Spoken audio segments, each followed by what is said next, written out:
Welcome back Lord of the mysteries family. आज हम circle of inevitability के सफर में एक और कदम आगे बढ़ाएंगे। आज हम एक्सप्लेन करेंगे चैप्टर 41 से लेकर 50 तक। कहानी अब धीरे धीरे रफ्तार पकड़ रही है। लूमियन के सामने अब जो रहस्य आ रहे हैं वो पहले से कहीं ज्यादा डरावने और उलझे हुए हैं। इन 10 चैप्टर्स में आपको काफी कुछ नया जानने को मिलेगा। दोस्तों, आप लोग रोज वीडियो देखते हो लेकिन लाइक करना भूल जाते हो। प्लीज वीडियो को लाइक करके अपनी अटेंडेंस जरूर लगा दिया करो, इससे मुझे बहुत मोटिवेशन मिलता है। तो चलिए बिना किसी देरी के शुरू करते हैं आज का एपिसोड। Chapter 41 undead. पैरामिता क्या है? लूमियन अलार्म था और उसने जल्दी से विंडो के बाहर देखने के लिए टर्न किया, लेकिन जो उसने बाहर देखा वो नहीं था जो उसने एक्सपेक्ट किया था। माउंटेन्स, पास्चर्स और ट्रीज की जगह उसे एक डेसोलेट विल्डरनेस ने ग्रीट किया। स्काई में पेल व्हाइट क्लाउड्स ने सारी सनलाइट ब्लॉक कर दी थी, जिससे हर चीज शैडो में थी। विल्डरनेस में स्ट्रेंज फिगर्स रोम कर रहे थे। उनमें से ज्यादातर ने व्हाइट लिनन क्लोथ्स पहने थे, pale blue faces, empty eyes और अगेप माउथ्स के साथ, जो नॉर्मल के अलावा कुछ भी लग रहे थे। लूमियन ने हॉरर में वॉच किया जब कुछ फिगर्स क्रेजली विल्डरनेस के एज की तरफ भाग रहे थे, जबकि दूसरी साइड से उनकी तरफ स्टंबल कर रहे थे। ऐसा लग रहा था जैसे वो कभी नहीं रुकेंगे, हमेशा के लिए एमलेसली वॉन्डर करने के लिए डूम्ड। विल्डरनेस के एज पर एक क्लिफ के पास वो डार्क मॉन्स्टर्स को देख सकता था, जिनके लॉन्ग हॉर्न्स और ह्यूमनॉइड बॉडीज थे, जो व्हाइट क्लैड फिगर्स को ग्रैब कर रहे थे और उन्हें एज के ऊपर फेंक रहे थे। अचानक एक ब्लड कर्डलिंग स्क्रीम ने हवा को पियर्स किया, सीधा लूमियन और ऑरोर के कानों में। हूव्स की आवाज विल्डरनेस में एको हुई जब एक tall figure full black armour में एक व्हाइट हॉर्स पर राइड करते हुए आया। हॉर्स इतना थिन था कि ऐसा लग रहा था जैसे सिर्फ स्किन और बोन्स बचे हैं। राइडर कभी स्लोली मूव करता और कभी गैलप करता, जैसे शीप को शेफर्ड कर रहा हो। लूमियन की आईसाइट शार्प थी और वो राइडर को दूर से क्लियरली देख सकता था। हेलमेट के अंदर जो मेटालिक लस्टर के साथ शाइन कर रहा था, दो deep red rays of light flames की तरह फ्लिकर कर रही थीं। राइडर की नेक पर एक हिडियस वुंड उसकी नेवल तक एक्सटेंड हो रहा था, जो उसे ऑलमोस्ट हाफ में स्प्लिट कर रहा था और उसकी पेल वाइट इंटेस्टाइन्स को ड्रैग कर रहा था। बिना किसी और एविडेंस की नीड के लूमियन जानता था कि ये कौन था, एक डेथ नाइट। ये एक क्रीचर था जो अक्सर इंटीशियन फोकलोर में अपीयर होता था। अचानक जिस कैरेज में वो थे, वो स्टॉप हो गई। नरोका ने साइलेंटली डोर ओपन किया और बाहर स्टेप किया। उसका पेल फेस, एम्प्टी आईज और नम्ब एक्सप्रेशन उन फिगर्स से रिसेंबल करने लगे थे जो व्हाइट लिनन क्लोथ्स में थे, जिन्हें लूमियन ने पहले देखा था। और उसकी तरफ टर्न हुई और डीप वॉइस में कहा, "ये प्लेस अनडेड से भरा है। तुम्हें हर समय मेरी साइड में रहना होगा।" जैसे ही वो बोली, उसने एक गोल्ड ब्रोच निकाला और उसे अपनी क्लोथिंग पर फास्टन कर लिया। और ने अपने दूसरे हाथ से पॉकेट से मुट्ठी भर ग्रेश ब्लैक पाउडर निकाला। लूमियन ने आगे लीन होकर कैरेज ड्राइवर को देखा और रियलाइज किया कि सेवल भी नरोका जैसा बन गया था, पेल फेस्ड और एम्प्टी आइड, स्लोली विल्डरनेस में डीप वॉक कर रहा था जैसे वो लंबे समय से डेड हो। उसने जल्दी से और से कहा, "ग्रैंड सोयूर, मैं ऑलरेडी एक बियॉन्डर हूं। तुम इन अनडेड से डील करो। मैं कैरेज ड्राइव करूंगा और हमें यहाँ से जल्द बाहर निकालूंगा।" वो जानता था कि वो अनडेड से फाइट नहीं कर सकता, इसलिए वो सिर्फ एक टेम्परेरी कैरेज ड्राइवर बन सकता था। लेकिन अगर डेथ नाइट शो अप हुआ तो वो उसे ब्लॉक करने की पूरी कोशिश करेगा। और लूमियन के सडन ट्रांसफॉर्मेशन से बैक रह गई, लेकिन जल्दी ही उसने अपना कंपोजर रीगेन कर लिया। उसने उसे रिमाइंड कराया, "हॉर्सेस की कंडीशन चेक करो।" लूमियन ने आगे देखा और पाया कि हॉर्सेस मोशनलेस थे। उनका फ्लैश और ब्लड सीमिंगली एक्सट्रैक्ट हो चुका था, सिर्फ विदर्ड फर और स्किन उनकी बोन्स पर रैप्ड थी। हॉर्सेस डेड हैं, उसने और को रिपोर्ट किया। अचानक अनडेड ने लिविंग की विफ कैच कर ली और कैरेज की तरफ रश किया, एंटर करने की कोशिश करते हुए। XXX। औरोर ने एक ऐसा वर्ड बोला जो लूमियन नहीं समझ पाया। जैसे ही औरोर ने वर्ड बोला, उसके सामने गोल्ड ब्रोच एक वायलेंट लेकिन नॉन स्टिमुलेटिंग गोल्डन लाइट के साथ लिट अप हो गया। उसके लेफ्ट हैंड में ग्रेश ब्लैक पाउडर बर्न हुआ। लाइट का एक फ्लो एमिट करते हुए, जो पानी जैसा लग रहा था, हर डायरेक्शन में स्प्रेड हो गया। अनडेड जैसे ही लाइट के कांटेक्ट में आए, स्क्रीम करने लगे और उनकी बॉडीज से स्यान स्मोक निकलने लगा। वो रिट्रीट करना चाहते थे, लेकिन और अनडेड आगे सर्ज हुए, कैरेज के चारों ओर स्क्वीज करते हुए, इवेपोरेट और डिसअपियर होते हुए। लूमियन एनवियसली और सोलमली देख रहा था, विश कर रहा था कि वो हेल्प करने के लिए कुछ कर सके। वो सीक्वेंस में एडवांस करने और एबिलिटीज गेन करने के लिए अर्न कर रहा था। लेकिन औरों के हाथ में पाउडर खत्म होने वाला था और अनडेड अभी भी आ रहे थे, जो डिस्ट्रॉय हो चुके थे, उन्हें इग्नोर करते हुए। लूमियन जानता था कि वो वहां हमेशा के लिए नहीं रह सकते। "हम यहां नहीं रह सकते, चलो भागते हैं।" चाहे उसकी सिस्टर ने कितने भी मटेरियल्स प्रिपेयर किए हों, वो इतने सारे अनडेड से डील नहीं कर सकती थी। डेथ नाइट, और वो क्रीचर्स जो डीमंस जैसे लग रहे थे अभी भी बाहर थे। पैरामिता के नाम से जानी जाने वाली विल्डरनेस से एस्केप करने के लिए उनका बेस्ट चांस यही था कि उनके पास जो रिसोर्सेज बचे हैं उन्हें यूज करें। ऑरोर ने नोट किया और बस इतना कहा, मुझे फॉलो करो। जैसे ही उसने बोलना फिनिश किया, उसके पाम में greyish black powder thin air में वैनिश हो गया और डेसोलेट सराउंडिंग्स अनडेड से इंगल्फ हो गई। ऑरोर ने टाइम वेस्ट नहीं किया और मटेरियल्स का दूसरा हैंडफुल रिट्रीव किया, उन्हें अपने सामने गोल्ड ब्रोच के साथ इग्नाइट किया। मटेरियल्स कंबस्ट हुए, एक डैजलिंग गोल्डन लाइट क्रिएट करते हुए, जिसने अप्रोचिंग अनडेड को डेसिमेट कर दिया। उनकी एगोनाइजिंग श्रीक्स विल्डरनेस में एको हुई नथिंगनेस में डिसइंटीग्रेट होने से पहले। ऑरोर कैरिज से कूदी और लूमियन उसके ठीक पीछे था, विल्डरनेस के नियरेस्ट एज की तरफ स्प्रिंट करते हुए। अचानक गोल्डन ब्लेज से एक हाथ बाहर निकला, लूमियन का आर्म स्नैच करते हुए। लूमियन के इंस्टिंक्ट्स किक इन हुए, उसे इमिनेंट थ्रेट से अलर्ट करते हुए। उसने अपना फोरआर्म पिवट किया और हाथ पर एक स्विफ्ट ब्लो डिलीवर किया। पा! ऐसा लगा जैसे उसने सॉलिड आइस के ब्लॉक को पंच किया हो। उसकी बॉडी में एक शिवर दौड़ गया, उसे एक मोमेंट के लिए इमोबाइल कर दिया। लूमियन के दांत क्लैटर करने लगे जब उसने हाथ के ओनर को देखा। ये एक और अनडेड था जो व्हाइट लिनन में क्लैड था, लेकिन इसने अपने फेस पर व्हाइट पेपर का मास्क डोन किया हुआ था। फिगर गोल्डन लाइट के नीचे स्लोली डिसइंटीग्रेट हो गया।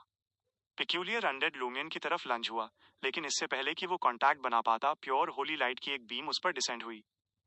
मास्क वाला अनडेड अपने ट्रैक्स में रुक गया, ब्लैक वेपर में डिसॉल्व होने से पहले फियर्सली बर्न होते हुए। कीप मूविंग, ऑरोर चिल्लाई, अपना हाथ गोल्डन ब्रोच से विड्रॉ करते हुए और आगे डार्ट करते हुए। लूमियन ने कोल्ड को शूक ऑफ किया और अपनी सिस्टर को फॉलो करने के लिए पेस पिकअप किया। दोनों ने विल्डरनेस को ट्रेवर्स करने के लिए ग्रेश ब्लैक पाउडर और वॉरलॉक स्पेल्स पर रिलाई किया। गोल्डन लाइट ने व्हाइट लिनेन में गार्ब्ड काउंटलेस अनडेड को इरेडिकेट कर दिया। अनफॉर्चुनेटली, ऑरोर हर बैग को स्टफ करने के लिए सिर्फ एक मटेरियल पर रिलाई नहीं कर सकती थी। एक वॉरलॉक के रूप में उसे वेरियस सिनेरियोज एंटिसिपेट करने थे। जल्द ही सनफ्लावर पाउडर वाला बैग एम्प्टी हो गया और वो अभी भी विल्डरनेस के एज से हंड्रेड्स ऑफ मीटर्स दूर थे। अनडेड होड नेवर एंडिंग लग रही थी। जिस चीज ने उन्हें और भी ज्यादा फ्राइटन किया वो थी डेथ नाइट की अप्रोच। हॉर्स माउंटेड नाइट ने टर्मोइल सेंस कर लिया था और उनकी तरफ गैलप कर रहा था। गोल्डन लाइट में ऑरोर का एक्सप्रेशन कई बार चेंज हुआ।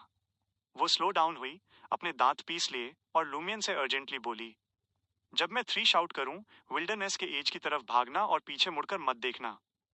लूमियन ने प्रोटेस्ट करने के लिए मुंह खोला, लेकिन ऑरोर ने उसे कट ऑफ कर दिया। वरी मत करो, मैं तुम्हें फॉलो करूंगी। अगर तुम रुकोगे तो तुम सिर्फ मेरे पावरफुल स्पेल के यूज में इंटरफेयर करोगे, और जब हम एस्केप करने की कोशिश करेंगे तो हमें स्लो डाउन करोगे। जैसे ही वो बोली, ऑरोर ने अपनी चेस्ट से गोल्डन ब्रोच रिमूव किया और लूमियन को हैंड ओवर किया, उसे इंस्ट्रक्शंस देते हुए। अपनी स्पिरिचुअलिटी को फोकस करो और इसे इस ब्रोच तक एक्सटेंड करो। जब तुम रन कर रहे हो तो इस वर्ड को रिपीट करना, x x x. Lumion word नहीं समझा, लेकिन उसने प्रोनाउंसिएशन को मेमोरी में कमिट कर लिया। जैसे ही उसने गोल्डन ब्रोच को होल्ड किया, उसने फील किया कि एक वार्म लाइट उसकी बॉडी को एनवेलप कर रही है, उसके डार्क थॉट्स को बैनिश कर रही है और उसके रेसिंग माइंड को स्लो डाउन कर रही है। इंस्टिंक्टिवली ब्रोच को डोन करते हुए लूमियन ने अपने थॉट्स अपनी सिस्टर के डायरेक्शंस के अकॉर्डिंग कंसंट्रेट किए, अपनी स्पिरिचुअल एनर्जी एक्सटेंड करते हुए। ये देखकर कि उसके हाथ में ग्रेश ब्लैक पाउडर लो रन कर रहा था, ऑरोर ने दूसरा मटेरियल रिट्रीव किया और शाउट किया, 1 2 3। अपनी सिस्टर को स्लो डाउन करने से अवॉइड करने के लिए लूमियन विल्डरनेस के एज की तरफ वाइल्डली स्प्रिंट हुआ, ऑरोर द्वारा दिए गए वर्ड को अपनी पूरी माइट के साथ शाउट करते हुए। X x x. Golden broach ने एक गोल्डन रेडियंट ग्लो एमिट किया, लूमियन को इल्यूमिनेट करते हुए, जैसे उसकी चेस्ट पर एक मिनिएचर सन हैंग कर रहा हो। उसके पाथ में अनडेड इंस्टिंक्टिवली उससे अवॉइड कर रहे थे। ठड ठड ठड। जैसे वो भाग रहा था, लूमियन अपनी सिस्टर के लिए वरी शेक नहीं कर पाया।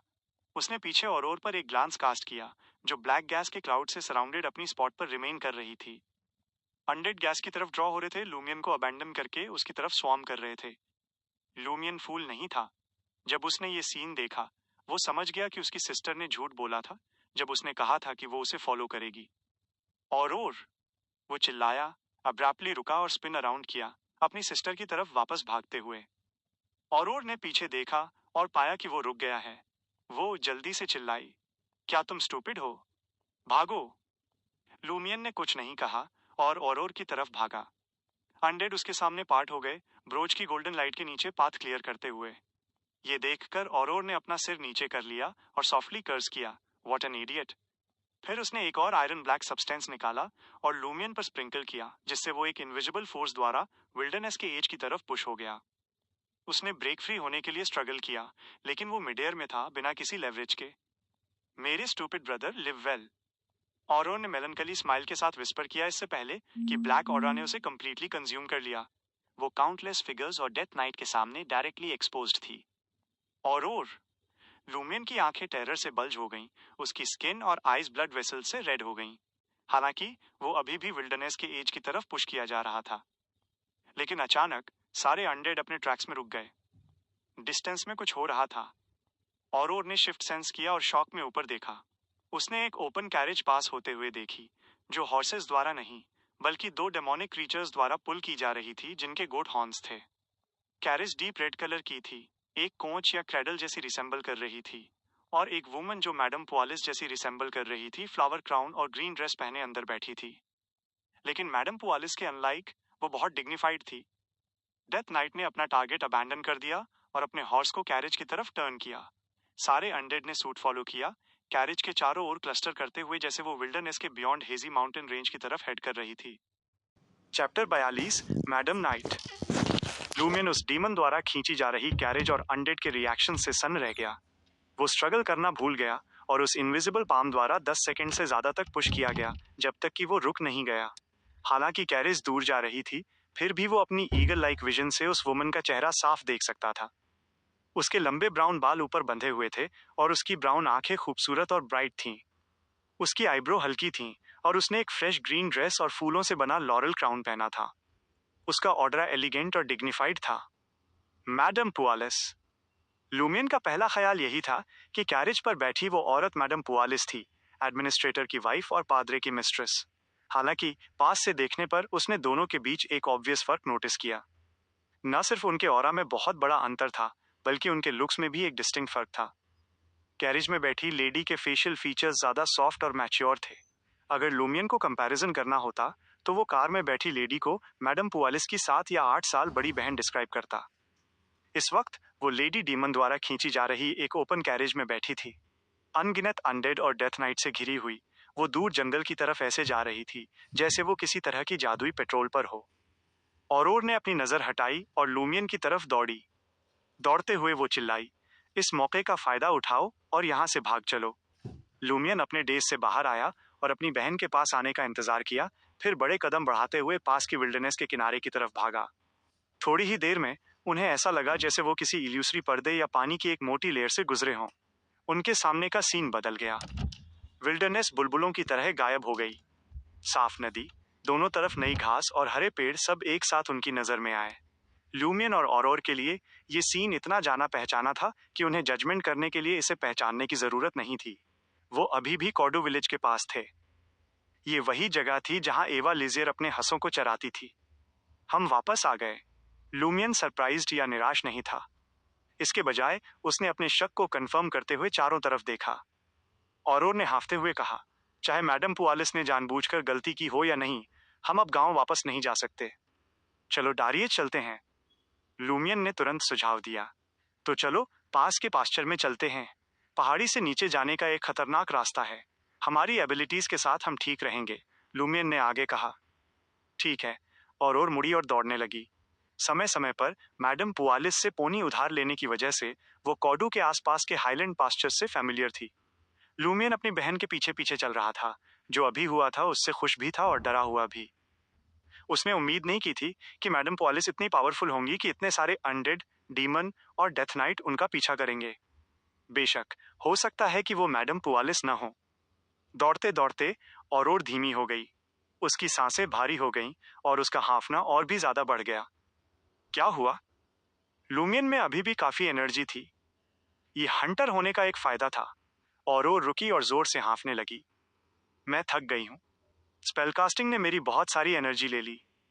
लूमियन ने बिना हिचकिचाहट के कहा, तो मैं तुम्हें उठा लेता हूं। मैं अभी नहीं थका हूं। वो एक मुश्किल सिचुएशन में थे और वक्त बहुत कीमती था। ऑरोर ने सिर हिलाया, नीचे झुके हुए लूमियन के पीछे गई और उस पर झुक गई। लूमियन ने पहले अपने सामने लगा ब्रोच उतारा और उसे अपनी बहन को वापस कर दिया। फिर उसने अपनी बॉडी सीधी की और दोबारा दौड़ने लगा। क्या ये कोई मिस्टिकल आइटम है? लूमियन के पास अभी भी पूछने की एनर्जी थी। और एक पल के लिए हैरान रह गई और फिर उसने चकल्ल किया। लगता है तुम्हें काफी कुछ पता है। ये वाकई एक मिस्टिकल आइटम है। मैं इसे इंटीग्रिटी ब्रोच कहती हूँ। ये होली सनलाइट क्रिएट कर सकता है या मुझे घोस्ट टाइप क्रीचर से निपटने के लिए मिस्टिक टेक्निक का यूज करने में मदद करने के लिए मटेरियल्स जलाने में हेल्प कर सकता है। हालांकि इसे ज्यादा देर तक पहनने से लोग फैनेटिकल हो जाते हैं और जब तक तुम इसे पहनोगे तुम कुछ थॉट्स खो दोगे। जैसा कि तुम जानते हो, बैटल में इमोरल तरीके ज्यादा यूजफुल हो सकते हैं, लेकिन तुम इससे लिमिटेड हो जाते हो। और रुकी और गहरी आवाज में पूछा, तुम्हें बियॉन्डर कैरेक्टरिस्टिक कहाँ से मिली? दौड़ते हुए लूमियन ने रुक रुक कर जवाब दिया, क्या उस वैंड कार्ड ने मुझे सपने में जागते रहने की परमिशन नहीं दी थी? कौन सा वैंड कार्ड? और कंफ्यूज्ड थी। ओह, ये तो पिछली साइकिल की बात है। लूमियन ने अपने शब्दों को फिर से ऑर्गेनाइज किया। मैं ओल्ड टैवन में था और एक मिस्टीरियस लेडी से मिला। उसने मुझे एक वैंड कार्ड दिया। उस कार्ड के साथ मैं अपने सपने में होश में रहा और एक अजीब स्पेस में एंटर हुआ। वहां मेरा सामना कुछ मॉन्स्टर्स से हुआ और मुझे एक हंटर बियॉन्डर कैरेक्टरिस्टिक मिली। हंटर? और इस सीक्वेंस से फैमिलियर थी, जो इंटिस में आमतौर पर देखा जाता है। जैसे ही वो खुद से बड़बड़ाई, वो अचानक हंस पड़ी। ऐसा लगा जैसे उसे कुछ याद आया हो। तुम हंस क्यों रही हो? लूमियन हैरान था। और ने फिर पूछा, तो तुम्हें फॉर्मूला किसने दिया? उसी मिस्टीरियस लेडी ने? हाँ, लूमियन ने दौड़ते हुए सिर हिलाया। और ने आ भरी और कहा, मेरे बेवकूफ भाई के पास अब अपने सीक्रेट्स हैं। मैं कंफर्म नहीं कर सकती कि तुमने जो कहा वो सच है या नहीं। मैं बस इसे सच मान लेती हूँ। लूमियन अपनी बहन को निराश नहीं देख सकता था, इसलिए उसने जल्दी से टॉपिक बदल दिया। क्या कैरेज पर मैडम पुआलिस थी?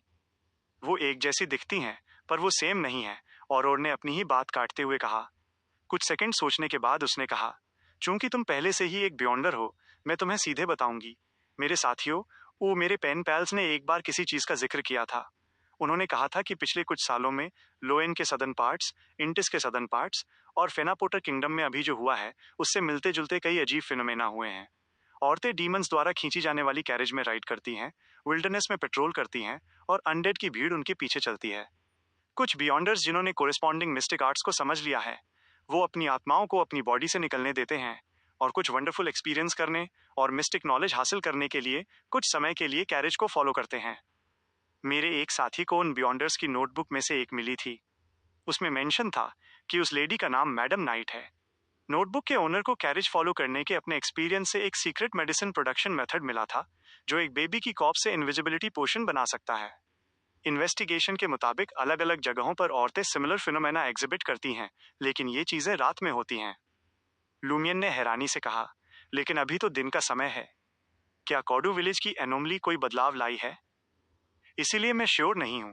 और ने एक पल सोचने के बाद कहा, शायद नरोका को पैरामिता भेजने से फर्क पड़ा। शायद वो विल्डरनेस पैरामिता है, जहां मैडम नाइट्स दिन में पेट्रोल करती हैं और रात में इंसानों की दुनिया में दिखाई देती हैं। हाँ, इस फैक्ट के साथ मिलाकर कि वो लेडी पुआलिस जैसी दिखती है, मैं पिछले अंदाजे की तरफ झुकी हूँ। लूमियन मिस्टिसिज्म के बारे में ज्यादा नहीं जानता था, लेकिन उसे इंस्टिंक्टिवली लगा कि उसकी बहन का शक सही था। वो कुछ दूर तक चुपचाप दौड़ा और आखिर में पूछा, तुमने मुझे बचाने के लिए खुद को सैक्रिफाइस क्यों किया? काश तुम थोड़ी और सेल्फिश होती। मैं बहुत सेल्फिश हूँ, और ने मुस्कुराते हुए कहा। मैंने तुम्हें छोड़कर खुद भागने का सोचा था। फिर स्ट्रॉन्गर होने पर मैं तुम्हारा बदला लेती।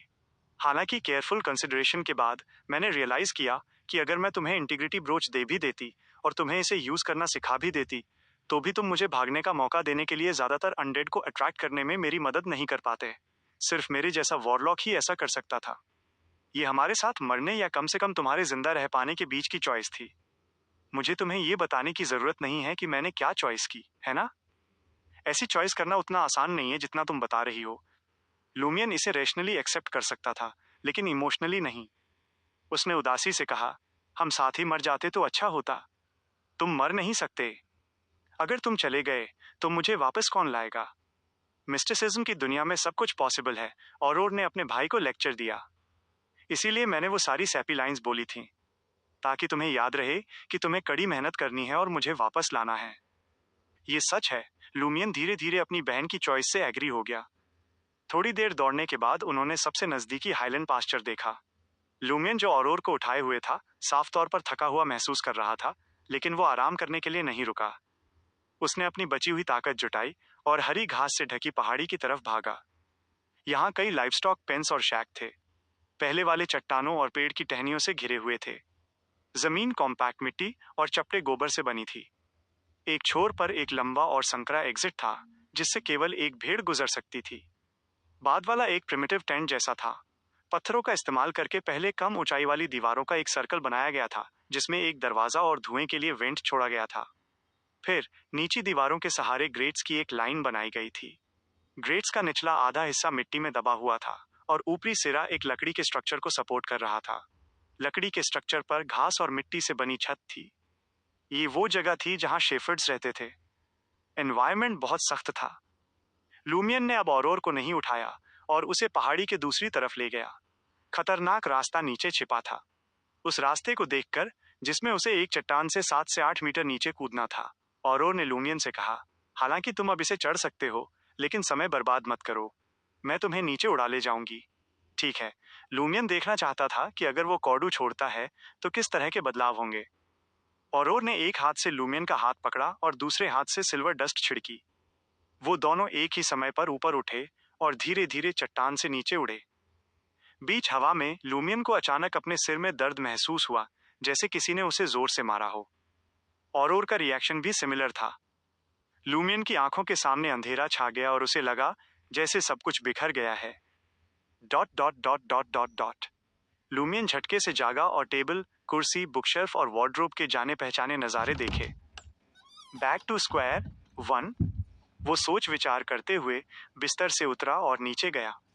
जैसा कि एक्सपेक्टेड था, उसने ऑरोर को लाइट ब्लू ड्रेस में डिनर तैयार करते हुए पाया। ऑरोर, आज क्या तारीख है? लूमियन ने पूछा। ऑरोर ने उसे घूर कर देखा। मुझे ग्रैंड सोयूर कहो। क्या तुम अभी भी पूरी तरह से नहीं जागे हो? आज 29 तारीख है। Chapter 43, Frank. जैसा एक्सपेक्टेड था, लूप रिपीट हो गया है। लूमियन ऑरोर का आंसर सुनकर सरप्राइज नहीं था। ये थर्ड साइकिल थी जिसे वो रिकॉल कर सकता था। अपने खुद के एक्सपीरियंस और मिस्टीरियस लेडी के पॉइंटर्स के साथ कंबाइन करके उसके पास एक प्रिलिमिनरी कंक्लूजन था। लूप की टाइम लिमिट 12th नाइट तक है। लूप की स्पेशल रेंज कॉडू विलेज और उसकी सराउंडिंग्स हैं। लूप में कैरेक्टर्स पाड्रे को किल करने से रिस्ट्रिक्टेड हैं। ये लूप के 3 की पॉइंट्स हैं। इस थॉट पर लूमियन ने ऑरोर को देखा और थॉटफुली पूछा, ग्रॉन्सर, अगर तुम टाइम लूप के बारे में एक नॉवल लिखती तो तुम इसे अंडू करने की कहाँ रखती? ऑरोर ने लूमियन को कंफ्यूजन में ऊपर से नीचे तक देखा। तुमने अचानक ऐसा सवाल पूछा और मुझे ओबीडियंटली ग्रांड सोयूर भी कहा। क्या तुम दूसरों को डिसीव करने के लिए कोई नई स्टोरी लेकर आए हो? शायद ऐसा ही है, लूमियन ने सिंसियरली रिप्लाई किया। ऑरोर ने फ्राउन किया और कुछ देर सोचा, फिर कहा, एक नॉवेलिस्ट के पर्सपेक्टिव से या कहो नॉर्मल लॉजिक के पर्सपेक्टिव से साइकिल का सबसे critical part definitely final scene है। ऐसा इसलिए है क्योंकि ये इस साइकिल का एंड और अगली साइकिल की बिगिनिंग दोनों है। ये वो बटन है जो एंड और बिगनिंग को कनेक्ट करता है। इसके बिना टाइम के फ्लो को स्ट्रेट लाइन से एक क्लोज्ड सर्कल में टर्न करने का कोई तरीका नहीं है। इसके बारे में सोचो, लूप रिवर्स होता है तो हमेशा एक फर्स्ट टाइम होगा। लास्ट मोमेंट पर कुछ तो हुआ होगा जिसकी वजह से टाइम रिस्टार्ट हुआ। 12th night. Lumion 12th night के बारे में अपनी सिस्टर के गेस से अग्री हुआ। उसने नोट किया और पूछा, तो लूप का सबसे क्रिटिकल पार्ट फर्स्ट डे क्यों नहीं हो सकता? क्या हमें ये नहीं पूछना चाहिए कि लूप इस मोमेंट पर स्टार्ट क्यों होता है? ऑरोर ने चकल किया और कहा, कुछ लोगों को डिसीव करने के लिए शॉर्ट स्टोरी बनाना तुम्हारा फोटे है, लेकिन जब इस तरह के कंटेंट की बात आती है जिसमें स्ट्रिक्ट लॉजिक और रिच नॉलेज की जरूरत होती है तो तुम इसके केपेबल नहीं हो। लूप का फर्स्ट डे इसलिए है क्योंकि शायद यूएस पावर या एनर्जी की वजह से जो लूप कॉज करती है, लास्ट डे से आगे प्रोसीड करने पर वो इस दिन को ओवरलैप कर देगा। ये ऐसा है जैसे कोई लूप शायद पूरी दुनिया को कवर नहीं करता, बल्कि कुछ लोकलाइज्ड एरिया को कवर करता है। ऐसा नहीं है कि वो नहीं करना चाहता, बल्कि वो ऐसा करने में इनकेपेबल है। लूमियन ने एक्चुअली इस पॉसिबिलिटी को कंसीडर किया था। वो बस होप कर रहा था कि उसकी नॉलेजेबल सिस्टर कोई डिफरेंट आंसर लेकर आए। ऑरोर ने एक मोमेंट के लिए सोचा और ऐड किया, अगर लूप पूरी तरह से क्लोज्ड सर्कल नहीं है, जहां लूप के अंदर और बाहर वालों के बीच अभी भी इंट्रैक्शन है, for example inside information transmit की जा सकती है और बाहर के लोग एंटर कर सकते हैं लेकिन लीव नहीं कर सकते, तो लूप का फर्स्ट डे यूएस दिन से स्टार्ट हो सकता है जिस दिन आउटसाइडर्स एंटर करते हैं, ताकि जब लूप रिपीट हो तो उनके पास कोई पोजीशन ना हो। ऑफ कोर्स ये आउटसाइडर्स को कुछ ऐसा करने के लिए भी कंपेल कर सकता है जो वो सब्सिक्वेंटली ओरिजिनली इवेंटलेस फर्स्ट डे पर करेंगे। सिमिलर स्टोरीज बनाने के बहुत सारे तरीके हैं। लुमियन की आंखें चमक उठीं जब उसने ये सुना। वो अपनी सिस्टर को लाउडली प्रेज करना चाहता था। यूज सस्पेक्ट था केली, रायन और वैलेंटाइन की एंट्री नी साइकिल को मार्च 29 की दोपहर में स्टार्ट कराया। अगर ऐसा केस था तो 12th नाइट शायद पहले हाई 10th या 9th नाइट में टर्न हो चुकी होगी। ऑफ कोर्स यह ओरिजिनली 13th नाइट भी हो सकती है जो आउटसाइडर्स के इंट्रूड करने की वजह से 12th नाइट में टर्न हो गई। ये सब पॉसिबिलिटीज थिन जिन्हें लूमियन को खुद वेरीफाई करना था। वो अपनी सिस्टर के डिडक्शन से पूरी तरह अग्री था। वो बिलीव करता था कि 12th नाइट पर कुछ तो हुआ होगा जिसकी वजह से लूप हुआ। सिर्फ ये पता लगाकर कि यूएस टाइम क्या हुआ था वो लूप को अंडू करने की ढूंढ सकता है। इसलिए लूमियन ने डिसाइड किया कि वो इस साइकिल में कोई एब्नॉर्मैलिटीज ट्रिगर नहीं करेगा। उसने प्रोसेशन ज्वाइन ना करने और 12th नाइट तक रुकने का एक्सक्यूज भी ढूंढ लिया। लेकिन वो कुछ नहीं करे बिना नहीं रह सकता था। टाइम अलाउ नहीं करेगा। जब तक लूमियन 12th नाइट एक्सपीरियंस करने के बाद साइकिल से ब्रेकआउट नहीं करता, यूज अगली साइकिल के लिए टाइम का बेस्ट यूज करना होगा। एक कंप्लीट साइकिल 12 दिन लास्ट करती थी। उसके बाद आउटसाइड वर्ल्ड के कॉडू में एब्नॉर्मैलिटीज डिस्कवर करने की प्रोबेबिलिटी एक्सपोनेंशियली इंक्रीज हो जाएगी। लूमियन के पास बेस्ट केस में प्रॉब्लम रिजॉल्व करने के लिए एक कंप्लीट साइकिल या उससे कम टाइम था। अगर वो एक साइकिल में एब्नॉर्मैलिटी स्टॉप करना चाहता था तो यूज इनफ इंफॉर्मेशन और पूरे विलेज की सफिशिएंट अंडरस्टैंडिंग की जरूरत थी। लूमियन खुद का मजाक उड़ाए बिना नहीं रह सका। ना सिर्फ यूज एब्नॉर्मैलिटी ट्रिगर करने से अवॉइड करना है बल्कि यूज प्रॉब्लम इन्वेस्टिगेट भी करनी है। इसमें और एक क्लिफ के एज पर टाइट रोप वॉक कर रहे क्लाउन में क्या डिफरेंस था? दोनों चाहना कुछ अच्छा नहीं था। और ने देखा कि वो कुछ सेकंड्स तक नहीं बोला और ऐसा लग रहा था जैसे वो कोई स्टोरी बना रहा है। उसने अपना हाथ वेव किया और कहा, मेन तो डिनर बनाना ऑलमोस्ट भूल ही गई। 1 मिनट रुको, लूमियन ने सॉलम एक्सप्रेशन के साथ कहा। और ने इमीडिएटली अपनी जीभ क्लिक की। मुझे मिसचीफ की स्मेल ए रही है। लूमियन ने ब्लंटली कहा, और ग्रांडे सोर, एक्चुअली हम ऑलरेडी एक लूप में गिर चुके हैं, तुमने अभी ट्रिक सीखी और ऑलरेडी मुझ पर उस कर रहे हो? और एंग्री और अम्यूज्ड दोनों थी।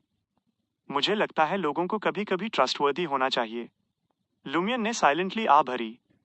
क्या तुम कम से कम वो स्टोरी सुन सकती हो जो मैंने पहले बनाई थी? क्यों ना तुम मुझे स्कोर दो जब हम ये कर रहे हैं? और ने बाहर ब्राइट स्काई को देखा। ये भी चलेगा। लूमियन ने यूएस टाइम से शुरू किया जब वो ली और दूसरे आउटसाइडर्स से मिला था। वो ऐसे बोला जैसे उसके पास एक जनरल आउटलाइन हो, ये क्लेम करते हुए कि उसने ड्रीम में अपनी कॉन्शियसनेस मेंटेन की और एक यूनिक रूइन में एंटर किया। मॉन्स्टर्स हंट करके उसने बियॉन्ड अ कैरेक्टरिस्टिक ऑब्टेन की और हंटर बन गया। उसने अपनी चेस्ट पर सील किए गए थॉर्न रिंग पैटर्न के मैटर को नहीं छुपाया क्योंकि इसमें टाइम लूप की इन्वॉल्व हो सकती थी। उसने पाड्रे पर भी वही सिंबल देखा था और पाड्रे को मारने से टाइम रीस्टार्ट हो गया। पहले और अभी भी मुस्कुरा रही थी, ये सोचकर कि उसका भाई एक क्रिएटिव स्टोरी लेकर आया है। लेकिन जैसे जैसे उसने सुना, उसका एक्सप्रेशन सीरियस हो गया। बहुत सारी ऐसी नॉलेज थी जो लूमियन को नहीं पता होनी चाहिए थी। जब लूमियन ने कहा कि वो एक बियॉन्डर बन गया है, और ने अपना राइट हैंड उठाया और अपने टेम्पल्स मैसेज किए। उसकी light blue eyes instantly deep हो गईं, लेकिन उनमें कोई फिगर रिफ्लेक्ट नहीं हो रहा था। उसने थोड़ी देर लूमियन को देखा और स्लाइटली नोट किया। तुम्हारी ईथर बॉडी में बहुत बड़ा चेंज आया है। तुम्हारी लाइफ फोर्स और फिजिकल स्टेट ऑर्डिनरी लोगों से काफी ज्यादा स्ट्रांग है। तुम्हारा एस्ट्रल प्रोजेक्शन एक सर्टेन एक्सटेंट तक चेंज हुआ है, लेकिन ज्यादा नहीं, जैसा कि एक हंटर से एक्सपेक्टेड है जो स्पेल कास्टिंग से ज्यादा हैंड टू हैंड कॉम्बैट में बेटर है। मैं सिंबल और रिलेटेड चेंजेस नहीं देख सकती और मैं डीप देखने की हिम्मत नहीं कर सकती। और ने पाउट किया और कंफ्यूजन में पूछा, मुझे ये मत कहना कि तुमने डिलिबरेटली ऐसी रिडिकुलस स्टोरी बनाई ताकि मैं तुम्हारा बियॉन्डर बनना एक्सेप्ट कर लूं? ये एक टिपिकल लूमियन मोडस ऑपरेंडी था। लूमियन ने एक्सप्लेन नहीं किया और डायरेक्टली यूएस मिस्टिसिज्म नॉलेज के बारे में बात की जो लेडी ने यूज इम्पार्ट की थी।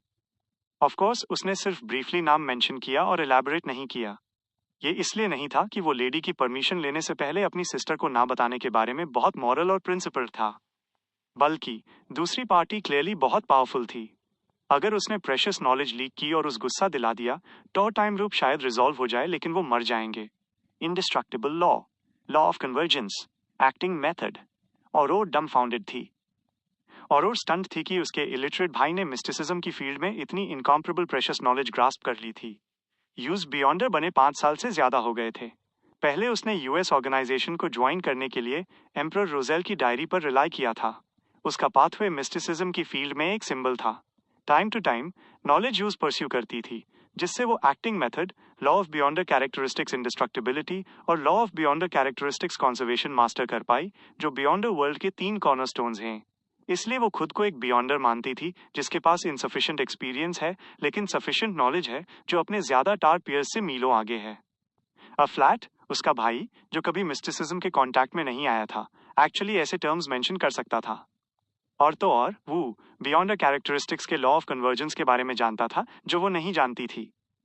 इसने इस पॉसिबिलिटी को एलिमिनेट कर दिया कि लुमियन ने उसकी विचक्राफ्ट नोटबुक में झांका था। मिस्ट्री प्रायर पाथवे के बियॉन्डर के रूप में औरोर ने कन्वर्जेंस के लॉ के स्पेसिफिक्स जानने की अपनी डिजायर को सप्रेस किया जब उसने अपने भाई को देखा।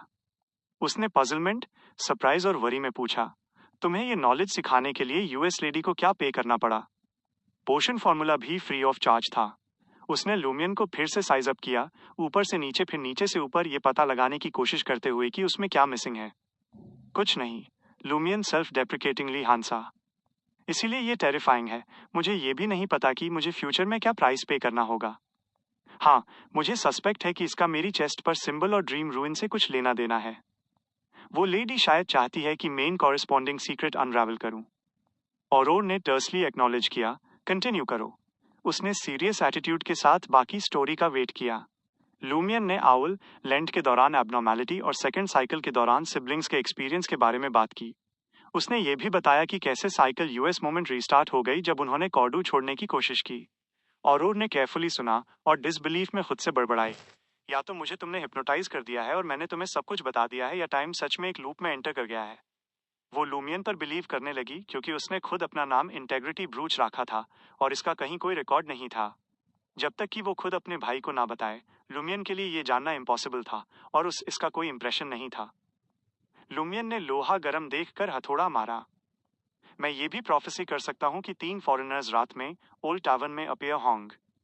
मैं ये भी प्रोफेसी कर सकता हूँ कि पाद्रे का आज रात मैडाम पोलिस के साथ अफेयर है। मैं ये भी प्रोफेसी कर सकता हूँ कि शेफर्ड पियर बेरी विलेज वापस ए गया है। जो 3 शीप वो अपने साथ लाया है, उनमें कुछ गड़बड़ है।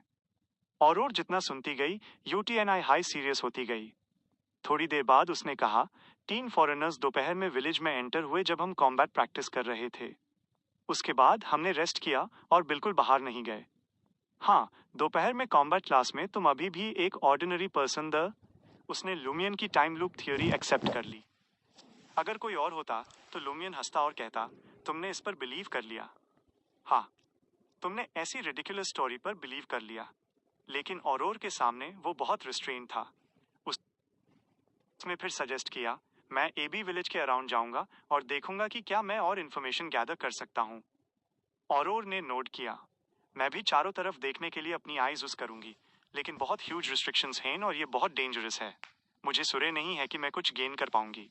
लुमियन ने अपना हाथ वेव किया, इंडिकेट करते हुए कि वो समझ गया, और दरवाजे से बाहर चला गया।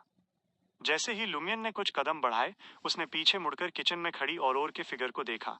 उसने इमीडिएटली काउंटलेस अनडेड के बीच औरोर के यूज सेफ्टी में पुश करने का सीन सोचा और सेपरेशन का एक इनएक्सप्लिकेबल पेन फील किया। उसने सबकॉन्शियसली पूछा, ग्रॉन्सूर, तुमने मुझे सबसे पहले अडॉप्ट क्यों किया? औरोर ने ग्रम्पली रिप्लाई किया, मैं भी नहीं चाहती थी। मैं बस इतनी काइंड थी कि तुम्हें कुछ खाना दे दूं, लेकिन तुम मुझे फॉलो करते रहे। मैं तुम्हें शेक ऑफ नहीं कर पाई और तुमने ओबीडियंटली मेरी हर तरह की चीजों में हेल्प भी की। मेरा दिल एक मोमेंट के लिए सॉफ्ट हो गया, और कौन जानता था कि तुम बड़े होकर ऐसे बनोगे। क्या तुम्हें पता है कि एक यंग लड़की के लिए तुम्हारे जैसे बच्चे को बड़ा करना कितना मुश्किल था? लुमियन यूज थैंक और प्रेज करना चाहता था, लेकिन शब्द उसके मुंह में अटक गए, जैसे वो उसकी आंखों और नाक की तरफ रश करना चाहते हों। उसने अपना सिर मोड़ा और विलेज में वापस चला गया। Chapter 44, eavesdropping. लुमियन को इन्वेस्टिगेट करना था, लेकिन वो कोई एबनॉर्मलिटीज एक्टिवेट नहीं कर सकता था जिससे साइकिल समय से पहले रीस्टार्ट हो जाए। उसे पेरिफेरल प्रॉब्लम्स और एज से एक बार में एक स्टेप शुरू करने पर विचार करना था। उसका इनिशियल आइडिया था कि आज दोपहर पादरे की मिस्ट्रेसेस को ढूंढे और ईव्सड्रॉपिंग और दूसरे मेथड्स यूज करे, ये देखने के लिए कि क्या वो कुछ जानती हैं। अगर उसे कुछ नहीं मिला या टाइम के लिए अपॉर्चुनिटी नहीं मिली, तो वो कैथेड्रल जाएगा पादरे से मिलने और डेली लाइफ के बारे में चैट करने। लुमियन का पहला टारगेट सिबिल बेरी थी। पाद्रे गुइलियम बेनेट की मिस्ट्रेस और शेफर्ड पियरे बेरी की बहन। उसका 2 एबनॉर्मल फिगर्स के साथ क्लोज रिलेशनशिप था, तो शायद वो कुछ जानती हो। लूमियन का दोस्त गुइलियम जूनियर गुइलियम बेरी पियरे बेरी का दूर का कजिन था। यहाँ तक कि उनका हेयर कलर भी अलग था और वो साथ नहीं रहते थे।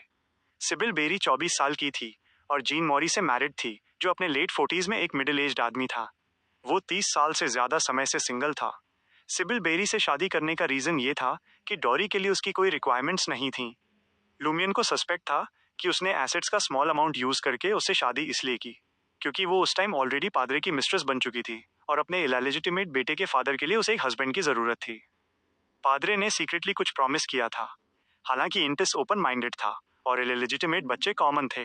बहुत से हस्बैंड्स या वाइव्स अभी भी अपने स्पाउसेस के इलेजिटिमेट बच्चों को अपनी विंग के नीचे लेने के लिए विलिंग थे, बावजूद इसके कि पता चलने पर वो गुस्सा होते थे।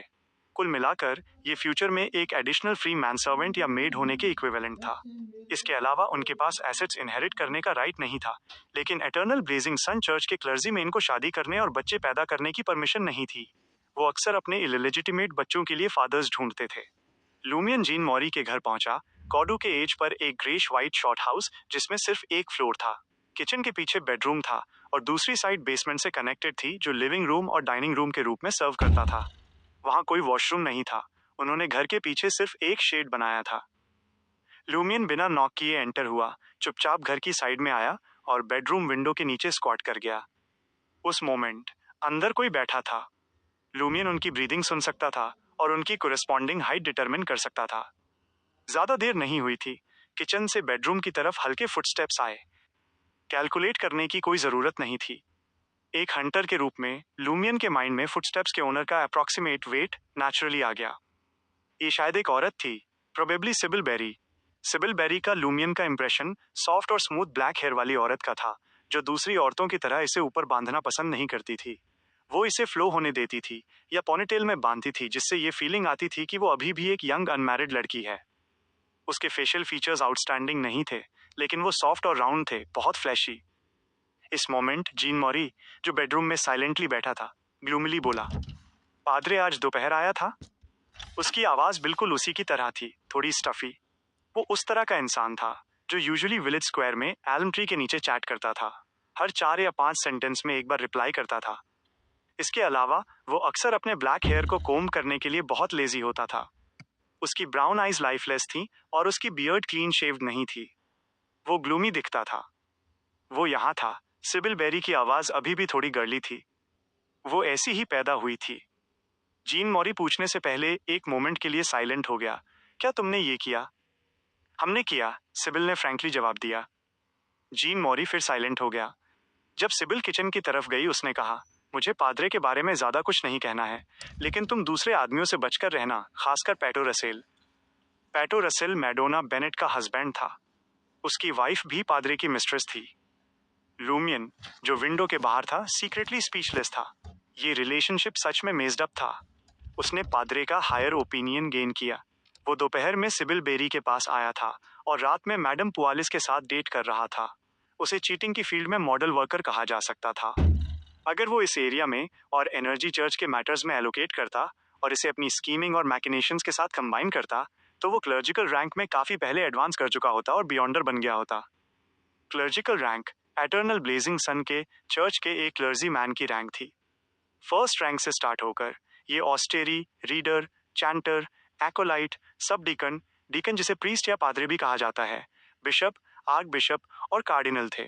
पोप क्लर्जी की रैंक्स में नहीं थे। उनमें से 6th रैंक और उससे ऊपर वाले सीनियर क्लर्जीमेन थे। और के वर्ड्स में ये पॉसिबल था कि उनके पास सुपर पावर्स हों। जहां तक लोएस्ट 3 रैंक्स की बात है, वो मेनली कैथेड्रल कोर्स और रिचुअल सपोर्ट हैंडल करते थे। पिछली कुछ सेंचुरीज में वो सिर्फ ग्लोरीफाइड टाइटल्स थे और उन्हें ट्रू क्लर्जीमेन के रूप में ट्रीट नहीं किया जाता था। 4th rank acolytes usually students थे जो बस सेमिनरी से ग्रेजुएट हुए थे। 5th रैंक सब डीकन रूरल एरिया में एक कैथेड्रल पर प्रिजाइड करने के लिए ट्रू प्रीस्ट को रिप्रेजेंट कर सकता था। कॉडू में सिचुएशन सेम थी। एक 5th रैंक सब डीकन पादरे था, एक 4th रैंक एकोलाइट डिप्टी पादरे था और उनके पास कुछ सर्वेंट्स थे। गुइलियम बेनेट को ट्रू प्रीस्ट बनने के लिए बस एक और रैंक एडवांस करने की जरूरत थी। मैं समझती हूँ, सिबिल बेरी ने बस अपने हस्बैंड के एक्सॉर्टेशंस का रिस्पॉन्ड किया। जीन मॉरी ने टॉपिक चेंज किया। क्या तुम्हारा भाई पियरे हर्डिंग से वापस आ गया है?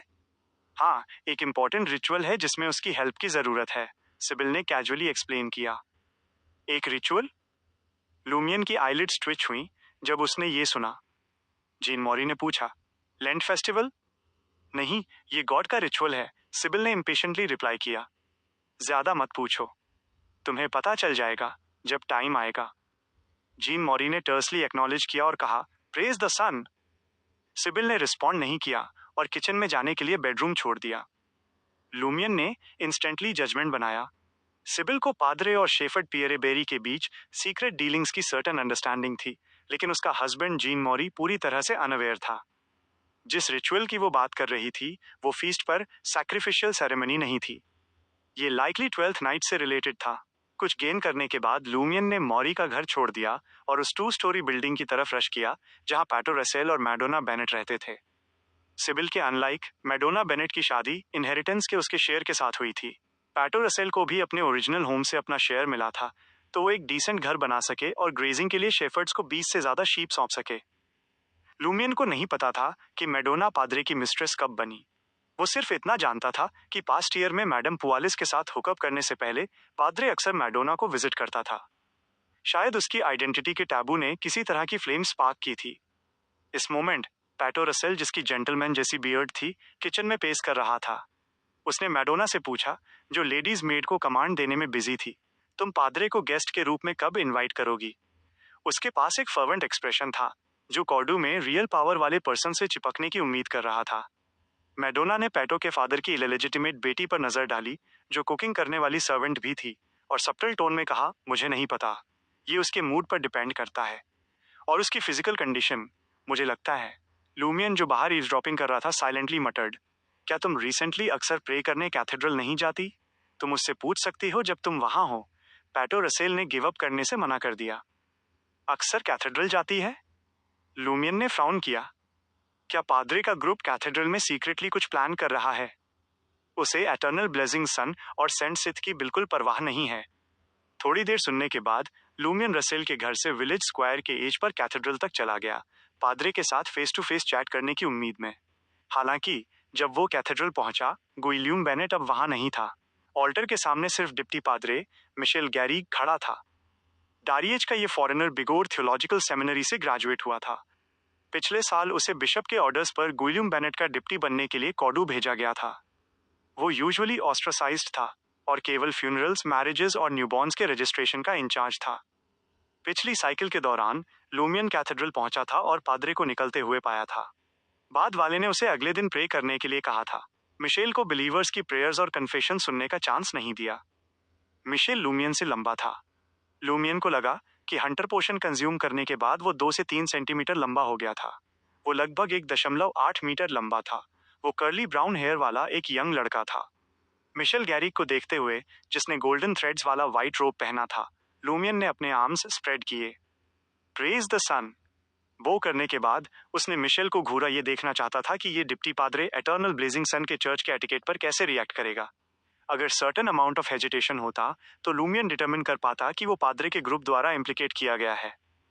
लेकिन मिशेल गैरिग इमीडिएटली सेम पोस्चर के साथ रिटर्न हुआ। प्रेज द सन। वो बिल्कुल भी हेजिटेट नहीं हुआ। उसकी ब्राउन आईज जॉय और एंटिसिपेशन से भरी थी। मैडोना बेनेट के शब्दों से, पादरे का ग्रुप अक्सर यहाँ मैटर्स डिस्कस करता था। डिप्टी पादरे के रूप में मिशेल ने कुछ नोटिस किया होना चाहिए, है ना? लूमियन ने डायरेक्टली नहीं पूछा। उसने चारों ओर देखा और पूछा, पादरे यहाँ नहीं है? वो गए हुए थोड़ी देर हो गई, मिशेल ने रिप्लाई किया।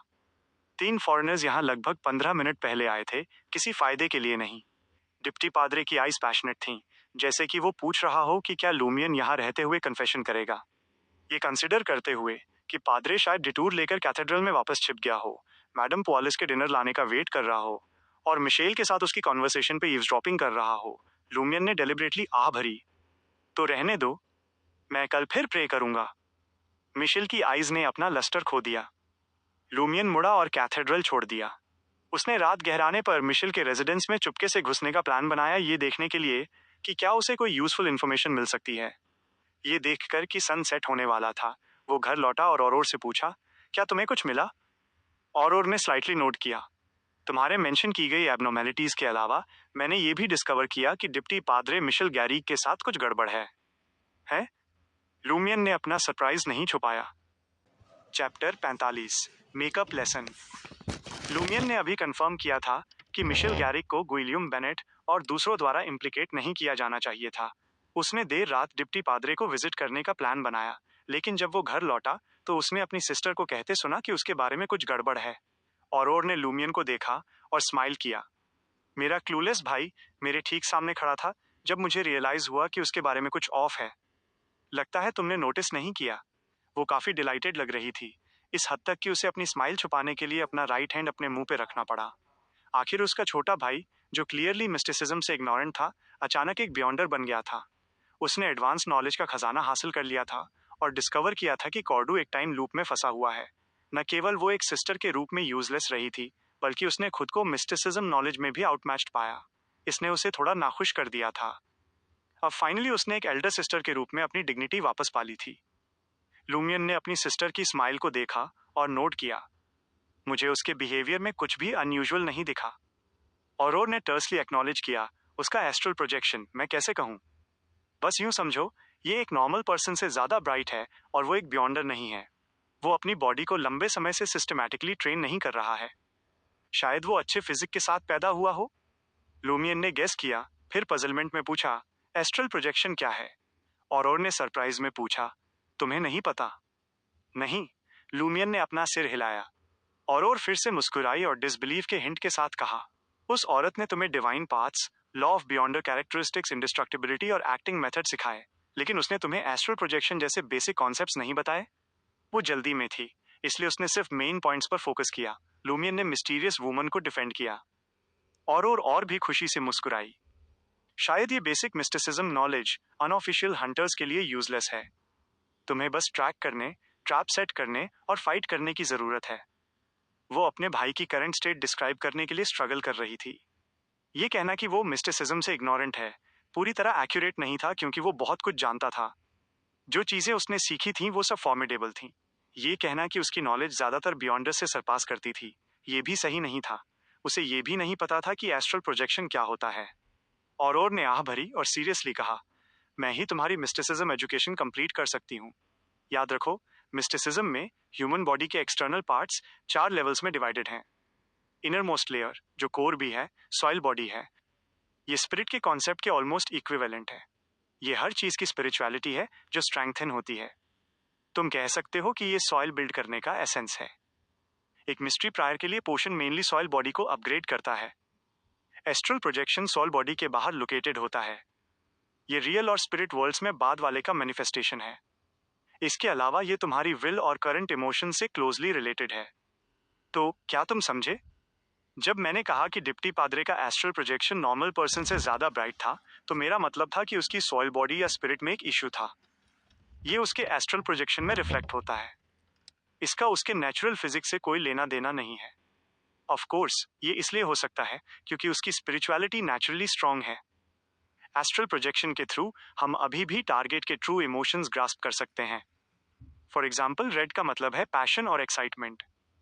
ऑरेंज वार्मथ और सेटिस्फेक्शन रिप्रेजेंट करता है। येलो हैप्पीनेस और एक्सट्रोवर्जन इंडिकेट करता है। ग्रीन कामनेस और पीस कन्वे करता है। ब्लू कोल्डनेस और इंट्रोस्पेक्शन सजेस्ट करता है। व्हाइट ब्राइटनेस डिनोट करता है इंप्रूव करने की ईगरनेस। डार्क कलर्स वरी, सोरो और साइलेंस सिंबलाइज करते हैं। पर्पल का मतलब है कि स्पिरिचुअलिटी कंट्रोल ले रही है, कोल्डनेस और एस्ट्रेंजमेंट। इन कलर्स को फेक करना बहुत मुश्किल है, लेकिन ये रिलेटिवली जेनेरिक हैं। हमारे लिए सब्टल इमोशंस और डेलिकेट फीलिंग्स को डिस्टिंग्विश करना इम्पॉसिबल है। लूमियन ध्यान से सुन रहा था, जैसे वो फाउंटेन पेन निकालकर सब कुछ नोट डाउन करना चाहता हो। बस सुनो। और बात करते करते थोड़ा थका हुआ महसूस कर रही थी। वो डाइनिंग टेबल पर बैठ गई। मैं तुम्हें बाद में अपनी फर्स्ट विचक्राफ्ट नोटबुक दूंगी। ये ऐसी बेसिक नॉलेज से भरी हुई है। ठीक है, ठीक है। लूमियन बैठ गया और ओबीडियंटली नोट किया। एस्ट्रल प्रोजेक्शन के बाहर क्या है? ऑरोर ने अपना कार्व्ड ग्लास कप उठाया और एक सिप ली। उसके beyond body of heart and mind है। इस पॉइंट से स्पिरिट और फ्लैश मर्ज होते हैं। Body of heart and mind में माइंड इन्वॉल्व होता है। ये किसी की रीजनिंग, थिंकिंग, इंसाइट और चीजों को समझने की एबिलिटी से रिलेटेड है। कुछ पोशंस मेनली इसे इम्प्रूव करते हैं, लेकिन इसे टारगेट करने वाले कई स्पेल्स भी हैं। आउटरमोस्ट लेयर ईथर बॉडी है। ये लाइफ फोर्स और फिजिकल स्टेट का मैनिफेस्टेशन है, तो मैं एक नज़र में बता सकती हूँ कि तुम्हारी बॉडी बहुत इंप्रूव हुई है। हाँ, ईथर बॉडी के डिफरेंट पार्ट्स की थिकनेस, ब्राइटनेस और कलर के थ्रू मैं टारगेट की हेल्थ भी डिटरमिन कर सकती हूँ। एक सीक्वेंस 7 मिस्ट्री प्रायर के रूप में मैं ईथर बॉडी की स्पेसिफिक सिचुएशन से टारगेट का लाइफ स्पैन भी डिटरमिन कर सकती हूँ। उन्हें कैसे डिफरेंशिएट करना है, नोटबुक बाद में पढ़ना। लूमियन एनलाइटेंड था। Hunter portion mainly ether body को टारगेट करता है। तुम गलत हो। ये बॉडी और लाइफ फोर्स को टारगेट करता है, और ईथर बॉडी दोनों का स्ट्रेट फॉरवर्ड मैनिफेस्टेशन है। लूमियन ने नोट किया जैसे उसने रिवाइज किया, ऐसी मिस्टिसिज्म नॉलेज की प्रिलिमिनरी अंडरस्टैंडिंग गेन करते हुए उसने अपनी सिस्टर के वर्ड्स रिकॉल किए और क्यूरियसली पूछा, और तुमने डिप्टी पादरी को ऑब्जर्व कैसे किया? मैंने तुम्हें पास में सेंस क्यों नहीं किया? और मुस्कुराई। एक्चुअली मैं इतने समय से घर पर ही रह रही हूँ, मिस्ट्री प्रायर पाथवे के स्पेशल ट्रेट को यूज करते हुए। स्पेशल क्या है? लूमियन ने इस मेंटालिटी के साथ पूछा कि अगर उसकी सिस्टर जवाब नहीं देगी तो कोई बात नहीं। और ने अपनी आंखों की तरफ पॉइंट किया। मिस्ट्री प्रायर की सबसे यूनिक एबिलिटी को आइज ऑफ मिस्ट्री प्राइंग कहा जाता है। हालांकि मुझे complete eyes of mystery prying activate करने से पहले एक हायर सीक्वेंस पर पहुंचना होगा, जिससे ये न केवल मेरे काम आ सके, बल्कि इसे दूसरे ऑब्जेक्ट्स के सरफेस पर भी प्लेस किया जा सके, ताकि मुझे मैटर्स रिमोटली मॉनिटर करने में हेल्प मिले। इसका मतलब ये नहीं है कि मिस्ट्री प्रायर की आंखें इससे पहले स्पेशल नहीं हैं। सीक्वेंस 9 ऑनवर्ड्स, एक मिस्ट्री प्रायर ने सेम पाथवे के ज्यादातर सीक्वेंस बियॉन्डर्स से ज्यादा देखा है। सिंपलेस्ट एग्जाम्पल ये है कि एक हंटर ईथर बॉडी को तभी देख सकता है जब उनकी गॉडहुड में क्वालिटेटिव चेंज हो जाए। इसके अलावा ये कम डिटेल्ड मैनर में होता है। और अभी मैं एस्ट्रल प्रोजेक्शन की वेरियस डिटेल्स एग्जामिन कर सकती हूँ। इसके अलावा मैं अपने आसपास वो चीजें भी देख सकती हूँ जो नॉर्मली विजिबल नहीं है। और ने किचन की तरफ ग्लांस किया। इसने लूमियन को इनएक्सप्लिकेबली शॉक कर दिया। उस डायरेक्शन में क्लियरली कुछ नहीं था, लेकिन उसे फील हुआ कि वहां कुछ इनविजिबल हो सकता है जो वो नहीं देख सकता था। और ने कंटिन्यू किया, ऑफ कोर्स ये शायद अच्छी बात ना हो। जब तुम कोई ऐसी चीज देखते हो जो तुम्हें नहीं देखनी चाहिए, तो कुछ होना बहुत आसान है। इसलिए मैं खुद को रिस्ट्रेन कर रही हूँ। मैं उन चीजों को नहीं देखती जो मुझे नहीं देखनी चाहिए, लेकिन जैसे जैसे मेरा सीक्वेंस बढ़ता है, देखना न देखना मेरे ऊपर नहीं है। लूमियन ने एक मोमेंट के लिए सोचा और कंफ्यूजन में पूछा, क्या तुमने नहीं कहा था कि केवल हायर सीक्वेंसेस ही आइज ऑफ मिस्ट्री प्राइंग को प्रोजेक्ट आउट कर सकते हैं? तुम घर से कैथेड्रल में लोगों को ऑब्जर्व कैसे कर सकती हो? और ने अपना राइट हैंड उठाया और अपनी इंडेक्स फिंगर से पॉइंट किया। मैंने हमेशा तुमसे कहा है कि नॉलेज इक्वल्स पावर, लेकिन तुमने मेरा विश्वास नहीं किया। नॉर्मल सर्कमस्टांसेस में ये सच है कि मैं घर से हंड्रेड्स ऑफ मीटर्स दूर की चीजें ऑब्जर्व नहीं कर सकती, लेकिन ह्यूमंस टूल्स यूज कर सकते हैं, और मेरे पास 2 असिस्टेंट्स हैं। जैसे ही वो बोली, उसने अपनी ब्लू ड्रेस में एक हिडन पॉकेट से 2 आइटम्स निकाले। एक ब्रास टेलीस्कोप था जो श्रिंक और लेंथन हो सकता था, और दूसरा एक डार्किंग बॉटल का मिनिएचर वर्जन था। ये एक बच्चे के टॉय जैसा ज्यादा लग रहा था। देखो, टेलीस्कोप मुझे कुछ 100 मीटर्स दूर लोगों को क्लियरली देखने में हेल्प कर सकता है। एक बार विजुअल रेंज क्लोज हो जाए, मैं टारगेट के एस्ट्रल प्रोजेक्शन, ईथर बॉडी और body of heart and mind state observe कर सकती हूँ। और ने स्माइल के साथ इंट्रोड्यूस किया। ये बिना ऑब्स्टिकल्स वाले ओपन स्पेसेस के लिए सूटेबल है। लूमियन थोड़ा डम्फाउंडेड था। ये भी काम करता है? वो क्लियरली मिस्टिसिज्म डिस्कस कर रहे थे। उसकी सिस्टर ने टेलीस्कोप क्यों निकाला? इसके बारे में क्या? उसने पॉकेट इंक बॉटल की तरफ पॉइंट किया। और ने जवाब नहीं दिया। उसने अपने टेम्पल्स मसाज किए और बॉटल कैप खोली। लूमियन को अचानक थोड़ी ठंड महसूस हुई। विंडो से एक ठंडी हवा अंदर आती हुई लग रही थी। ये एक यूनिक स्पिरिट वर्ल्ड क्रिएचर है, और ने इंट्रोड्यूस किया। ये कहाँ है? लूमियन ने चारों तरफ देखा। और थोड़ी सरप्राइज्ड थी। तुम्हें अभी भी नहीं पता कि स्पिरिट विजन कैसे एक्टिवेट करते हैं? पर क्या तुमने नहीं कहा था कि तुमने विल्डरनेस में बहुत सारे अनडेड देखे थे? लूमियन ने साइकिक में स्पिरिट विजन टर्म के बारे में पढ़ा था और जानता था कि इसका क्या मतलब है। हालांकि वो पूरी तरह से लॉस में था कि स्पिरिट विजन कैसे एक्टिवेट करें। उसने अपनी सिस्टर को देखा और धीरे से अपना सिर हिलाया। मुझे नहीं पता। फिर उसने गेस किया, शायद ऑर्डिनरी लोग सो कॉल्ड पैरामिता में एंटर करने पर घोस्ट्स और अनडेड को डायरेक्टली देख सकते हैं। और ने सीरियसली सोचा और पूछा, तो तुम्हें हर्मिस, एंशिएंट हर्मिस, एल्विश, ड्रैगनीज या जोटन नहीं आती? वो क्या है? लूमियन ने पूरी तरह डिस्प्ले किया कि मिस्टिसिज्म की फील्ड में इलिटरेट होने का क्या मतलब है, और वो फेसपाम किए बिना नहीं रह सकी। उस लेडी ने तुम्हें एग्जैक्टली क्या सिखाया? Law of beyonder characteristics indestructibility, law of convergence, acting method, parts of the divine, sequence शून्य, सील्ड आर्टिफैक्ट्स। लूमियन ने ईमानदारी से जवाब दिया। और को लगा जैसे वो फ्लॉन्ट कर रहा है। मुझे लगता है तुम्हें मार चाहिए। उसने अपना कंपोजर रीगेन करने से पहले कुछ सेकंड्स के लिए आ भरी। तो मैं इसे अपने कॉन्ट्रैक्टेड क्रिएचर के साथ कंबाइन करूंगी, तुम्हें यह सिखाने के लिए कि स्पिरिट विजन कैसे एक्टिवेट करें, रिचुअलिस्टिक मैजिक कैसे कैरी आउट करें और सुपरनैचुरल पावर्स वाली लैंग्वेज कैसे यूज करें। ये केवल एक रफ एक्सप्लेनेशन है। अगर तुम सच में इसे कंप्लीटली मास्टर करना चाहते हो, स्पेशली उन कुछ लैंग्वेजेस को, तो इसमें कम से कम 1 या 2 साल लगेंगे। ऑफ कोर्स ये तुम्हारे सीक्वेंस पाथवे के साथ भी एक प्रॉब्लम है। हंटर्स की शायद लर्निंग एबिलिटीज इंप्रूव नहीं होती, न ही उनके पास मिस्टिसिज्म में कोई एनहांसमेंट्स होते हैं। उस समय मैंने आधे साल से कम समय में उन सभी को मास्टर करने के लिए डिलिजेंस और इंडोक्ट्रिनेशन पर रिलाई किया था। उसका राइट हैंड उसके सामने वॉइड को जेंटली स्ट्रोक कर रहा था, जैसे वो किसी ट्रांसपेरेंट किटन को स्ट्रोक कर रही हो। बियॉन्डर्स के लिए अपना स्पिरिट विजन एक्टिवेट करना बहुत सिंपल है, लेकिन अभी पूरी तरह अंधेरा नहीं हुआ है। चलो पहले किसी और चीज के बारे में बात करते हैं। मैं इसे व्हाइट पेपर कहती हूँ।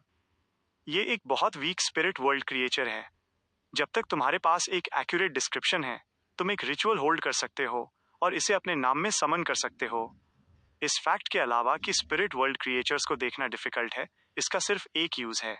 वो है कॉन्ट्रैक्टर की एक सर्टन सुपरनैचुरल एबिलिटी को कैरी करना, लेकिन ये ज्यादा कॉम्प्लिकेटेड या ज्यादा पावरफुल नहीं हो सकती। Chapter 46, ritualistic magic. लूमियन ने इनविजिबल स्पिरिट वर्ल्ड क्रिएचर को घूरा और एक मोमेंट के लिए कंटेम्पलेट किया। ये कितना कॉम्प्लिकेटेड हो सकता है? ये कितना स्ट्रांग हो सकता है? हे, मुझे लगा तुम पूछोगे कि समन कैसे करें या रिचुअलिस्टिक मैजिक कैसे परफॉर्म करें, पर तुम बस ये जानना चाहते हो कि इसे यूज कैसे करें।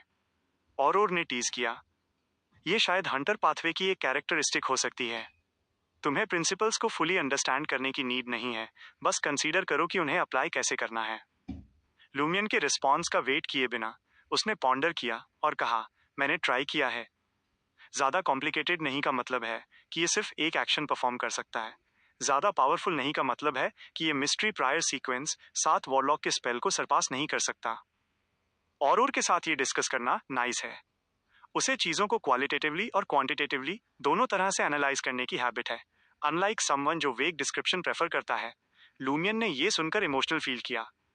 जैसे ही उसने इस पर मल ओवर किया, वो खड़ा हुआ और खाना डाइनिंग टेबल पर लाने में अपनी सिस्टर की हेल्प की। जैसे ही उन्होंने खाया, उसने पूछा, पर मुझे याद है तुम्हारे स्पेल्स अक्सर मटेरियल्स रिक्वायर करते हैं। तुम व्हाइट पेपर कैरी नहीं कर सकती, राइट? हाँ, वो इनकन्वीनियंट है। और ने फ्राइड ट्राउट का एक पीस ग्रैब किया और अपने मुंह में स्टफ कर लिया। च्यू और स्वॉलो करने के बाद उसने कहा, मोर ओवर, एक वॉरलॉक के स्पेल्स 1 मूव में कंप्लीट नहीं किए जा सकते। यहां तक कि सिंपलेस्ट में भी 3 स्टेप्स होते हैं। फर्स्ट है स्पिरिचुअलिटी कंसेंट्रेट करना, सेकंड है माइंड में कोरिस्पॉन्डिंग स्पेल का सिंबल आउटलाइन करना। इसे इनकॉन्टेशन अलाउड रिसाइट करके भी रिप्लेस किया जा सकता है। थर्ड है स्पेल कास्ट करने के लिए मटेरियल्स यूज करना। मटेरियल्स या तो मीडियम के रूप में सर्व करते हैं या स्पेल के पार्ट के रूप में। ये थोड़ा कॉम्प्लिकेटेड साउंड करता है। ये कुछ ऐसा नहीं है जो सिंगल सेल्ड व्हाइट पेपर कर सके। लूमियन जानता था कि वो इसे एनी टाइम सून नहीं कर सकता। स्पेल प्रोफिशिएंटली कास्ट करने से पहले उसे एक्सटेंसिव ट्रेनिंग की नीड होगी। और ने उसकी तरफ ग्लांस किया। इसके बारे में सोचना भी मत। तुम्हारे लिए मेरे जैसा बनना इम्पॉसिबल है। फर्स्ट, तुम अपने सीक्वेंस से लिमिटेड हो और तुम्हारी स्पिरिचुअलिटी इनसफिशिएंट है। सेकंड, स्पेल्स कास्ट करने में हेल्प के लिए मटेरियल्स यूज करना एक यूनिक एबिलिटी है जो सिर्फ वॉरलॉक्स के पास है। हाँ, शायद सर्टेन पाथवेज के सर्टेन सीक्वेंसेस ऐसा कर सकते हैं। डेफिनेट जजमेंट बनाने के लिए मैं इनफ नहीं जानती। हाउएवर, एक बार जब हंटर सीक्वेंस 7 पर रीच करता है और पायरोमैनियाक बन जाता है, तो वो कई फायर रिलेटेड स्पेल्स यूज कर सकता है। फर्दरमोर, उन्हें मटेरियल्स की नीड नहीं होती, न ही उन्हें सिंबल्स आउटलाइन करने या अपने माइंड्स में इनकॉन्टेशंस रिसाइट करने की नीड होती है। एक्चुअल कॉम्बैट के टर्म्स में ये फास्टर, मोर कन्वीनियंट और माइट इवन भी स्ट्रॉन्गर होता है। जहां तक वॉरलॉक्स की बात है, उनका मेन एडवांटेज उनकी वर्सटिलिटी में लाई करता है। वो जितनी ज्यादा नॉलेज एक्वायर करते हैं, वो उतने ही मोर कॉम्प्रिहेंसिव और पावरफुल बनते जाते हैं। लूमियन ने एंटिसिपेशन के साथ कहा, मुझे नहीं पता मैं कब पायरोमैनियाक बन सकता हूँ। उसने आज रात फिर से ड्रीम रूइंस एक्सप्लोर करने का प्लान बनाया। फर्स्टली, वो पोशन डाइजेस्ट करने में हेल्प के लिए हंटिंग यूज करना चाहता था, और सेकेंडली, वो सीक्वेंस 8 प्रोवोकर के मेन इंग्रेडिएंट के बारे में क्लूज फाइंड करना चाहता था। जहां तक पायरोमैनियाक के कोरिस्पॉन्डिंग मॉन्स्टर्स की बात है, उसने अभी तक उनके बारे में सोचने की डेयर नहीं की। वो बिलीव करता था कि ये खुद को प्लेटर पर सर्व करने जैसा होगा। आफ्टर ऑल, वो creatures definitely long range attacks launch कर सकते थे, जो उसकी स्पेशल एबिलिटीज को यूजलेस रेंडर कर देंगे। उसने फिर पूछा, क्या व्हाइट पेपर पायरोमैनियाक के वन मूवमेंट स्पेल्स विदस्टैंड कर सकता है? थियोरेटिकली, हाँ, पर मैं श्योर नहीं हूं कि पायरोमैनियाक के स्पेल्स एक सर्टेन लेवल एक्सीड करते हैं या नहीं। और का रेफरेंस स्टैंडर्ड वॉरलॉक था। ये सुनकर लूमियन एक्साइटेड हो गया। अगर मैं कर सका, तो क्या मैं वो फनल सिमुलेट नहीं कर पाऊंगा जो तुमने मेंशन किए थे? हैं? और पजल्ड थी। लूमियन ने अपना आइडिया डिटेल में एक्सप्लेन किया। मैं व्हाइट पेपर्स के ग्रुप को समन कर सकता हूं और उनके साथ कॉन्ट्रैक्ट फॉर्म कर सकता हूं। फिर मैं हर व्हाइट पेपर से एक फायरबॉल कैरी करवा सकता हूं। वो हवा में फ्लोट करेंगे और टारगेट को साथ में अटैक करेंगे। क्या ये फनल्स के डिस्क्रिप्शन से सिमिलर नहीं है? अनफॉर्चुनेटली, तुम सेम टाइम पर व्हाइट पेपर्स का ग्रुप नहीं रख सकते, और ने हंसते हुए कहा। व्हाइट पेपर के साथ कॉन्ट्रैक्ट फॉर्म करने के बाद अगली बार जब तुम इनिशियल समनिंग डिस्क्रिप्शन यूज करोगे तो सेम व्हाइट पेपर अपीयर होगा। क्या मैं पहले एक को समन करके कॉन्ट्रैक्ट पर होल्ड ऑफ कर सकता हूँ? फिर मैं दूसरा समन करूंगा जब तक कि कॉन्ट्रैक्ट फॉर्म करने से पहले मेरे पास सेटिस्फैक्ट्री नंबर ना हो जाए। लूमियन ने ट्रेडिशनल एजुकेशन रिसीव नहीं की थी, बल्कि एक कस्टम एजुकेशन जिसमें और के आइडियाज इंक्लूडेड थे।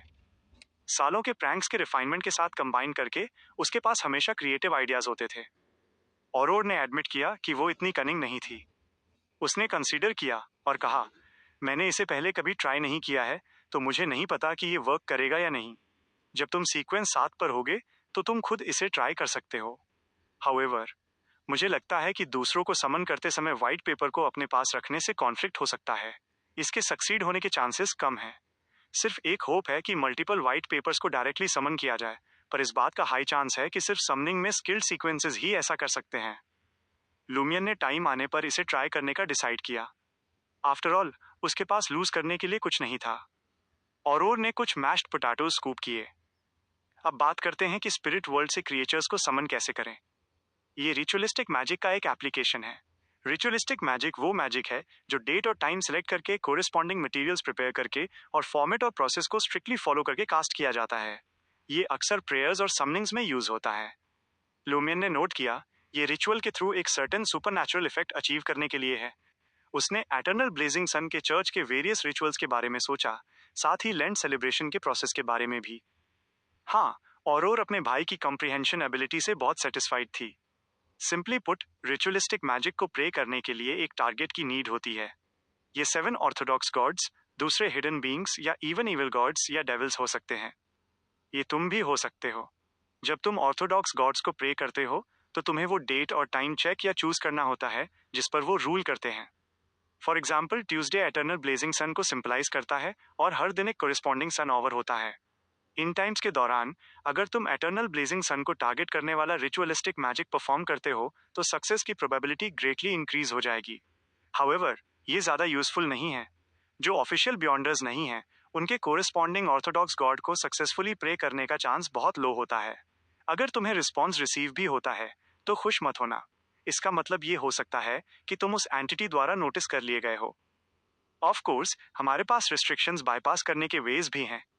फॉर एग्जाम्पल, टारगेट डीएटी से क्लोजली रिलेटेड आइटम ऑब्टेन करना। किसी हिडन बीइंग या इविल गॉड या डेविल को प्रे करने के लिए डेट या टाइम पिक करने की कोई नीड नहीं है, पर मुझे तुम्हें ये बताने की जरूरत नहीं है कि ये कितना डेंजरस है, राइट? 99% लोग जो ऐसा करते हैं उनका एंड अच्छा नहीं होता। देयरफॉर, वाइल्ड बियॉन्डर्स के लिए most commonly used ritualistic magic खुद को प्रे करना है, ताकि वो कुछ रिलेटिवली कॉम्प्लिकेटेड टास्क कंप्लीट करने के लिए अपनी स्पिरिचुअलिटी मोबिलाइज कर सकें। चार्स और बियॉन्डर वेपन्स क्रिएट करना। लूमियन ने उस लेडी द्वारा मेंशन किए गए नॉलेज के एक पॉइंट को रिकॉल किया। और ने नोट किया, दैट्स राइट, कुछ मिस्टिकल मेडिसिन को भी रिचुअलिस्टिक मैजिक की रिक्वायर होती है। तुमने कुछ मिस भी किया, स्पिरिट वर्ल्ड से क्रिएचर समन करना। उसने कुछ और खाना खाया और फिर कहा, रिचुअलिस्टिक मैजिक का second step corresponding ingredients prepare करना है। अगर तुम किसी एग्जिस्टेंस को प्रे करना चाहते हो तो उन्हें प्लीज करने के लिए उनके डोमेन से herbs, essential oils, powders, extracts और सो ऑन प्रिपेयर करो। चलो एटर्नल ब्लेजिंग सन को एग्जाम्पल के तौर पर यूज करते हैं। अगर तुम उन्हें प्रे करते हो तो तुम sun essential oil, rosemary powder, Buddha's hand और हर तरह के सनफ्लावर्स यूज कर सकते हो। जहां तक खुद को प्रे करने की बात है, ये ज्यादा ट्रबलसम नहीं होगा। हालांकि अपने डोमेन में इंग्रेडिएंट्स यूज करना बेस्ट है, पर तुम्हारे जैसा कोई 1 कप एब्सिंथे भी रख सकता है।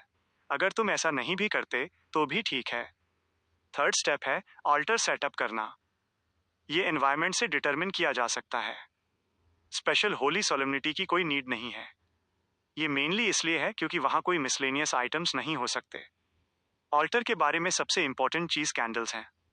बोलते हुए ऑरोर ने अपना नाइफ और फोर्क उठाया। उसने दोनों आइटम्स को स्ट्रेच आउट किया और कहा, प्रिटेंड करो कि ये कैंडल्स हैं। अगर तुम किसी डियटी को प्रे करते हो तो उन्हें कोरेस्पॉन्डिंग सिंबॉलिक मटेरियल से बनाओ। एग्जाम्पल के तौर पर एटर्नल ब्लेजिंग सन के नाम में इनएक्सटिंग्विशेबल लाइट और एम्बॉडीमेंट ऑफ ऑर्डर है। कॉशन के चलते और कंटिन्यू करने से पहले कुछ सेकंड्स के लिए रुकी। गॉड ऑफ डीड्स और गार्जियन ऑफ बिजनेसेस। वहां honorific name father of all life होना चाहिए, राइट? लूमियन ने पूछा, जो प्रीचिंग से फैमिलियर था। और ने अपना सिर हिलाया। ये बस एटर्नल ब्लेजिंग सन चर्च द्वारा प्रोसेलिटाइजिंग के दौरान यूज किया जाने वाला टाइटल है। मिस्टिसिज्म में ये उनके बियॉन्ड है। अगर ये सच में उनके नाम का पार्ट होता तो इसका मतलब होता कि कुछ बड़ा हुआ है। उसने कोई और डिटेल्स नहीं दी, वो खुद अनश्योर थी। वो कन्वर्सेशन को वापस ट्रैक पर लाई। एनीवे, अगर तुम अनडेड को एक्सरसाइज करना चाहते हो तो तुम्हें इनएक्सटिंग्विशेबल लाइट के सिंबल को प्रे करना होगा। तो तुम्हें डिफरेंट सनफ्लावर्स से कैंडल्स बनानी होंगी। कॉन्ट्रैक्ट्स के लिए गॉड ऑफ डीड्स के हॉनरिफिक टाइटल को यूज करो बुद्धाज हैंड और दूसरे मटेरियल से कैंडल्स बनाने के लिए। और ऑप्शंस के लिए मेरी विचक्राफ्ट नोटबुक चेक करो। रिचुअलिस्टिक मैजिक में हम डियटी के कोरिस्पॉन्डिंग स्पॉट पर सिर्फ 2 कैंडल्स प्लेस कर सकते हैं। ऐसा इसलिए है क्योंकि मिस्टिसिज्म में शून्य अननोन या केओस को रिप्रेजेंट करता है। ये वर्ल्ड के बॉर्न होने से पहले की स्टेट को सिंबलाइज करता है। अगर हम कैंडल्स प्लेस नहीं करते हैं तो इसका मतलब है कि कोई इफेक्ट नहीं होगा। एक बिगिनिंग को रिप्रेजेंट करता है, फर्स्ट क्रिएटर। ये एक पर्टिकुलर एग्जिस्टेंस को एक्यूरेटली पिन पॉइंट भी करता है। 2 वर्ल्ड और वेरियस डिविनिटीज को रिप्रेजेंट करता है जो क्रिएटर की बॉडी से प्रोड्यूस हुए थे। देयरफॉर रिचुअलिस्टिक मैजिक में डियटी को रिप्रेजेंट करने के लिए सिर्फ 2 कैंडल्स हो सकती हैं। जहां तक कौन सी कैंडल्स यूज करनी है, ये डिजायर्ड इफेक्ट पर डिपेंड करता है। 3 ऑल थिंग्स रिप्रेजेंट करता है तो थर्ड कैंडल हमारे लिए है। अपर पोजीशन में 2 कैंडल्स डियटी को रिप्रेजेंट करती हैं और सामने वाली कैंडल मेरे लिए है, टोटल 3 कैंडल्स के लिए। अगर तुम्हारे पास डियटी या हिडन एग्जिस्टेंस से रिलेटेड कोई आइटम है तो तुम उन 2 कैंडल्स को उस आइटम से रिप्लेस कर सकते हो डुअलिस्टिक रिचुअल के लिए। अगर तुम खुद को प्रे करते हो तो सिर्फ वो कैंडल छोड़ दो जो तुम्हें रिप्रेजेंट करती है। लूमियन अटेंटिवली सुन रहा था, ये रियलाइज करते हुए कि एक वाइल्ड हंटर के रूप में ग्रेट एग्जिस्टेंस का हॉनरिफिक नेम जानने से पहले वो रिचुअलिस्टिक मैजिक में सिर्फ खुद को प्रे कर सकता था। वो डियटी से क्लोजली रिलेटेड आइटम्स कहां से ढूंढेगा? चलो मैं तुम्हें नेक्स्ट फ्यू स्टेप्स दिखाती हूँ। स्पिरिट वर्ल्ड से क्रिएचर समन करने का यूज करके, और ने कहा, और खड़ी हो गई जब उसने देखा कि उसके भाई ने डिनर फिनिश कर लिया है। उन्होंने जल्दी से डाइनिंग टेबल क्लियर की। Chapter 47, truly illiterate. और ने उस थोड़े दाग लगे हुए व्हाइट टेबल क्लॉथ को देखा और लूमियन की तरफ देखकर स्माइल किया। अगर तुम रिचुअलिस्टिक मैजिक के टारगेट हो तो इससे फर्क नहीं पड़ता कि ऑल्टर गंदा है। लेकिन अगर तुम किसी डीएटी या हिडन एग्जिस्टेंस से प्रे करना चाहते हो तो मैं सजेस्ट करूंगी कि तुम साफ कपड़े का यूज करो या कपड़ा हटा दो और टेबल को वाइप कर लो। अगर मैं खुद से प्रे कर रहा हूं तो कुछ भी चलेगा ना? लूमियन ने टीज किया। और हल्का सा हंसी। वो एनवायरनमेंट, मटेरियल्स और इक्विपमेंट के लिए है, लेकिन रिचुअल प्रोसेस और इनकेंटेशंस को मिस्टिसिज्म के रूल्स को स्ट्रिक्टली फॉलो करना पड़ता है। उसने अपनी पॉकेट से एक ऑरेंज कैंडल निकाली। ये सिट्रस और लैवेंडर के साथ मिक्स की हुई कैंडल है। इसका उनके डोमेन से कोई लेना देना नहीं है, मुझे बस ये पसंद है। और ने ऑल्टर के ऊपर कैंडल वेव की। याद रखना, डीएटी को रिप्रेजेंट करने वाली कैंडल इन 2 जगहों पर रखी जाती है। ये अभी खाली रह सकती है। फिर उसने कैंडल को अपने पास रखा। याद रखना, ये मी की लोकेशन है। इसके बाद और किचन से 1 कप पानी, 1 प्लेट कोर्स सॉल्ट, मोटा नमक और 1 स्मॉल स्टील बाउल लेकर आई। हमें एक क्लीन और अनडिस्टर्ब्ड रिचुअल एनवायरनमेंट क्रिएट करना है। क्लीन स्पिरिचुअलिटी के सेंस में हमें इसे खुद कंस्ट्रक्ट करना होगा। कॉजिटेशन में एंटर करो और अपने माइंड को फोकस करो। तुम सप्लीमेंट्री आइटम्स के थ्रू स्पिरिचुअल पावर को गाइड कर सकते हो और ऑल्टर के चारों तरफ स्पिरिचुअलिटी की वॉल बिल्ड कर सकते हो। मिस्ट्री प्रेयर्स और सीयर्स को ये सिंपल लगता है। हंटर्स को सीक्वेंस 7 तक पहुंचने से पहले दूसरे आइटम्स की हेल्प चाहिए होती है। एग्जाम्पल के लिए, अपने इमोशंस को काम करने और इथीरियल बनने के लिए इंसेंस, या अपनी स्पिरिचुअलिटी पर फोकस करने में हेल्प के लिए क्रिस्टल बॉल। जो मेडिटेशन मैंने तुम्हें पहले सिखाया था वो इनकम्प्लीट है। वो सिर्फ तुम्हारे थॉट्स को गैदर कर सकता है और तुम्हें काम कर सकता है। मैं तुम्हें बाकी का बाद में सिखाऊंगी। लूमियन ने सच्चाई से हाँ में सर हिलाया। हाँ, लेकिन मुझे तुम्हारा मतलब समझ नहीं आया। और हंसे बिना नहीं रह पाई। तुम मिस्टिसिज्म के मामले में कंप्लीटली इलिटरेट हो। लिटरली। ये हर्मीज है। जब ट्रांसलेट किया जाए तो ये है, मैं तुम्हें सेंक्टिफाई करता हूँ, ब्लेड ऑफ प्योर सिल्वर। मैं तुम्हें क्लिंज और प्योरीफाई करता हूँ ताकि तुम इस रिचुअल में मुझे सर्व कर सको। Dot dot dot.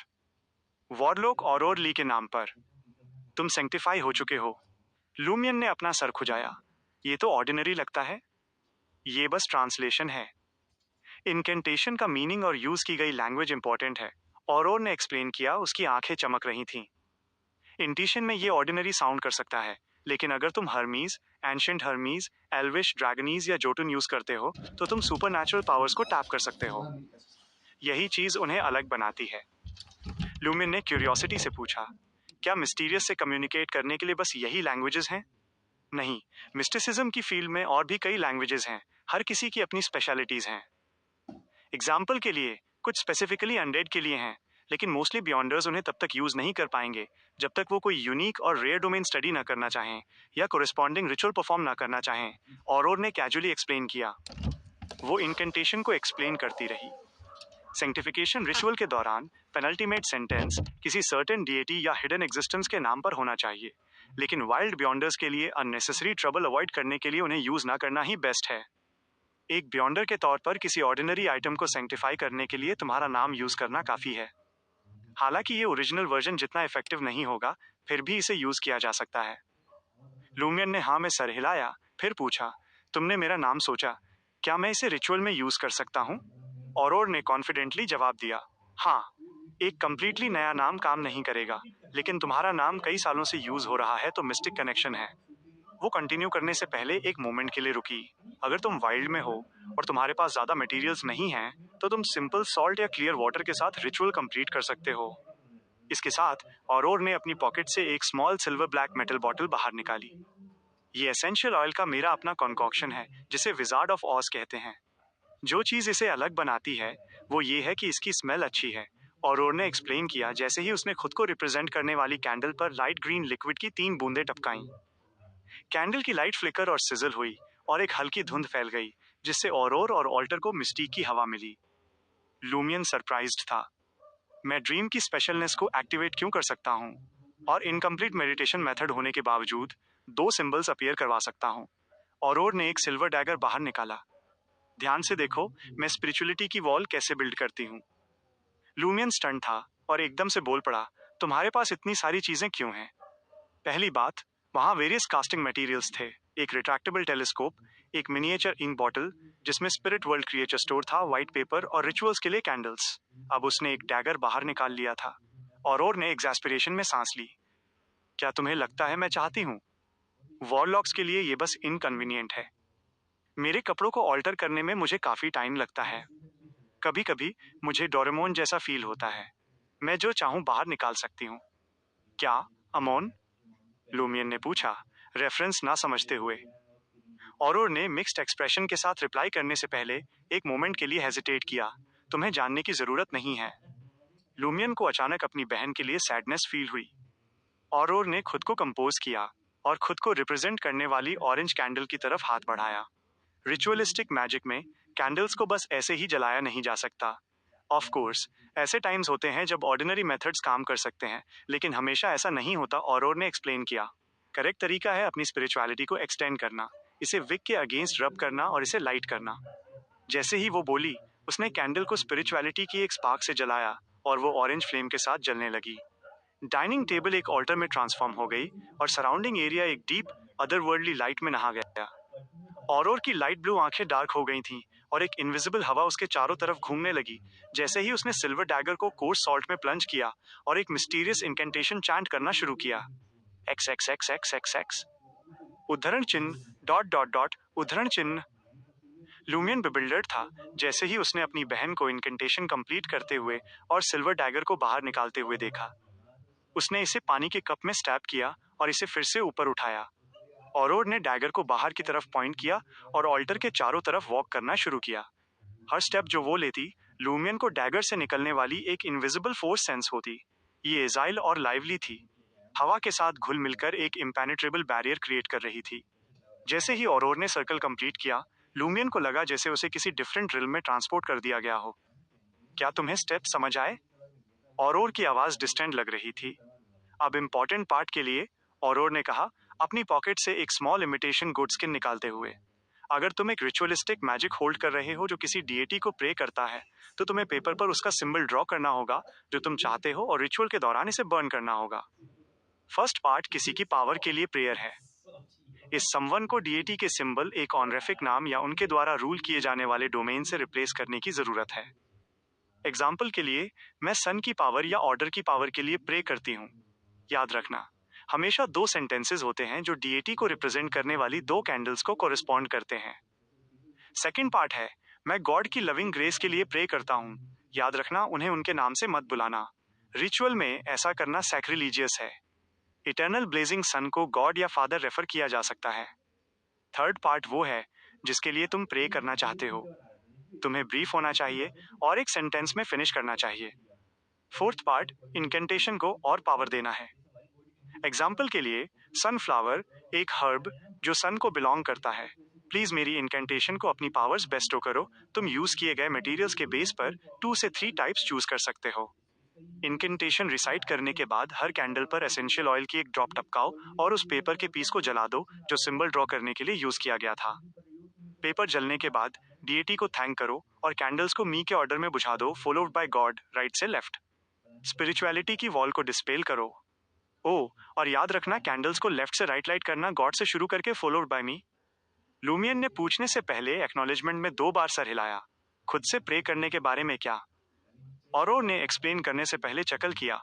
इनकेंटेशन और भी सिंपल है। मैं एग्जाम्पल के लिए स्पिरिट वर्ल्ड क्रिएचर्स को समन करना यूज करूंगी। फर्स्ट पार्ट के लिए बस एक वर्ड है, आई। याद रखना, तुम यहाँ मॉडर्न हर्मीज यूज नहीं कर सकते। इसे एंशिएंट हर्मीज, एल्विश, ड्रैगोनीज या जोटुन होना चाहिए। सेकेंड पार्ट है, मैं अपने नाम पर समन करता हूँ, जिसे मॉडर्न हर्मीज में कहा जा सकता है। थर्ड पार्ट समन किए गए स्पिरिट वर्ल्ड क्रिएचर का एग्जैक्ट डिस्क्रिप्शन है। लूमियन क्यूरियस था, एग्जैक्ट डिस्क्रिप्शन क्या है? औरों ने सॉलमली एक्सप्लेन किया, इसे 3 लाइंस तक लिमिटेड होना चाहिए ताकि हमें उस क्रिएचर पर लॉक करने में हेल्प मिले जिसे हम समन करना चाहते हैं।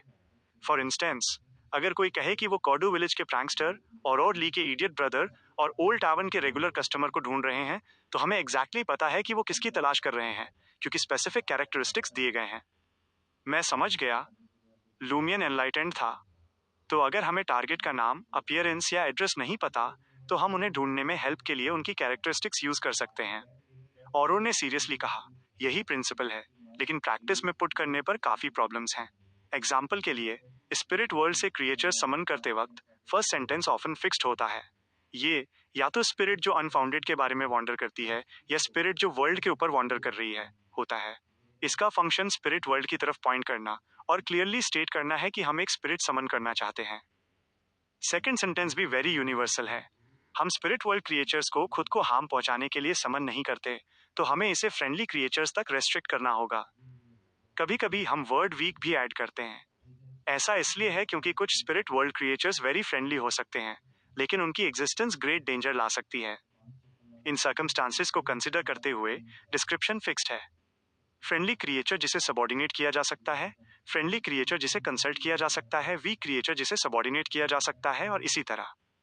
लेकिन इन 2 डिस्क्रिप्शंस के बेस पर डायरेक्शन अभी भी वेरी ब्रॉड है। ये हमारी नीड्स को रिफ्लेक्ट नहीं करता। इसलिए थर्ड डिस्क्रिप्शन वेरी इंपॉर्टेंट है। तुम्हें एक सेंटेंस यूज करने की जरूरत है क्लियरली एक्सप्लेन करने के लिए कि तुम कौन सा क्रिएचर समन करना चाहते हो। सुनने में वेरी डिफिकल्ट लगता है। लूमियन को बस इसके बारे में सोचकर ही हेडेक फील हुआ। औरोर ने सर हिलाया। ये ना सिर्फ डिफिकल्ट है बल्कि डेंजरस भी है। जब डायरेक्शन वेग होती है, तो ये ऐसी स्पिरिट को समन कर सकता है जिसकी तुम्हें जरूरत नहीं है, या ऐसा क्रिएचर जो डेंजर लाता है। याद रखना, वीक होने का मतलब ये नहीं है कि वो तुम्हें किल नहीं कर सकता, ठीक वैसे ही जैसे फ्रेंडली होने का मतलब ये नहीं है कि वो तुम्हारे लिए थ्रेट पोज नहीं करेगा। Chapter 48 knowledge परस्यूअर। लूमियन को ऑरोर की बातें गहराई से समझ आ गईं। एक वैग्रेंट के तौर पर वो जानता था कि किसी को भी अंडर एस्टिमेट नहीं करना चाहिए। कुछ एडल्ट वैग्रेंट्स ने बहुत भारी नुकसान उठाया था क्योंकि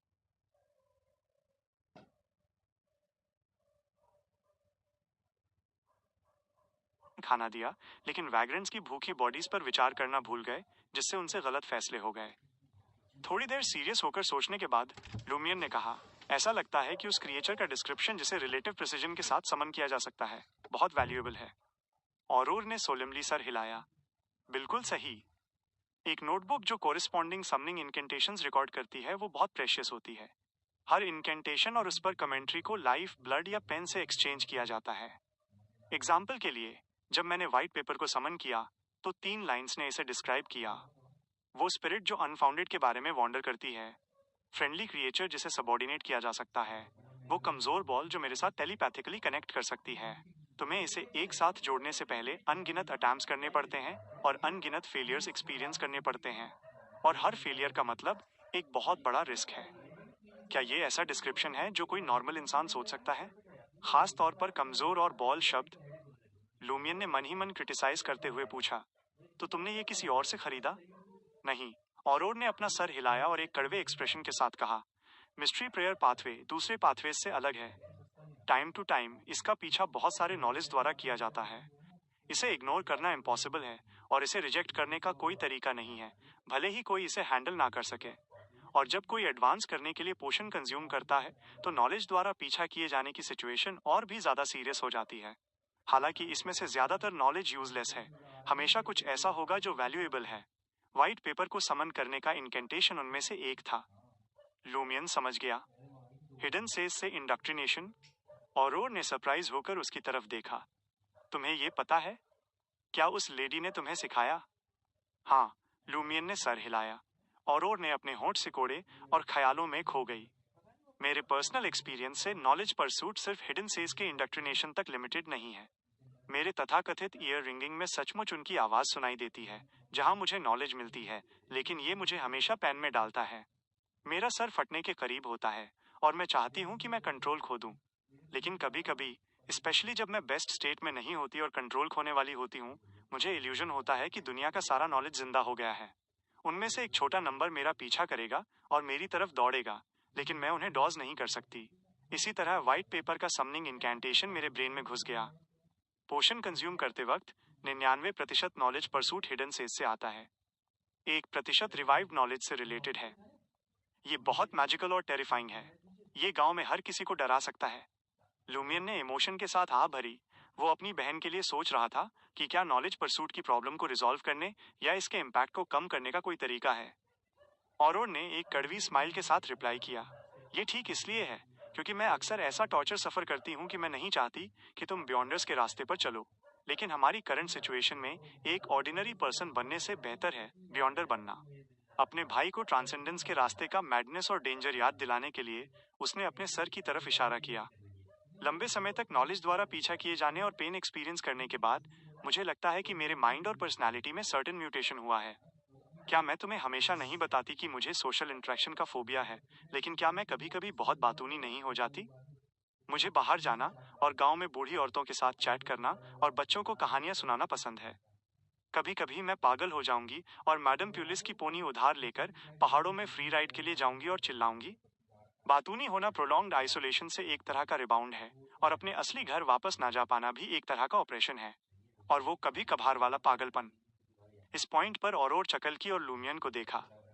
तुम्हें नहीं लगता कि वो बस एक एग्जैजरेटेड एडजेक्टिव है ना?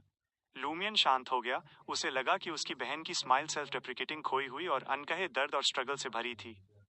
ऑरोर ने आह भरी, उन टाइम्स के दौरान मैं खुद को पहचान भी नहीं पाती। लूमियन ने डीपली हेल्पलेस फील किया। कोई सॉल्यूशन होना चाहिए, होपफुली।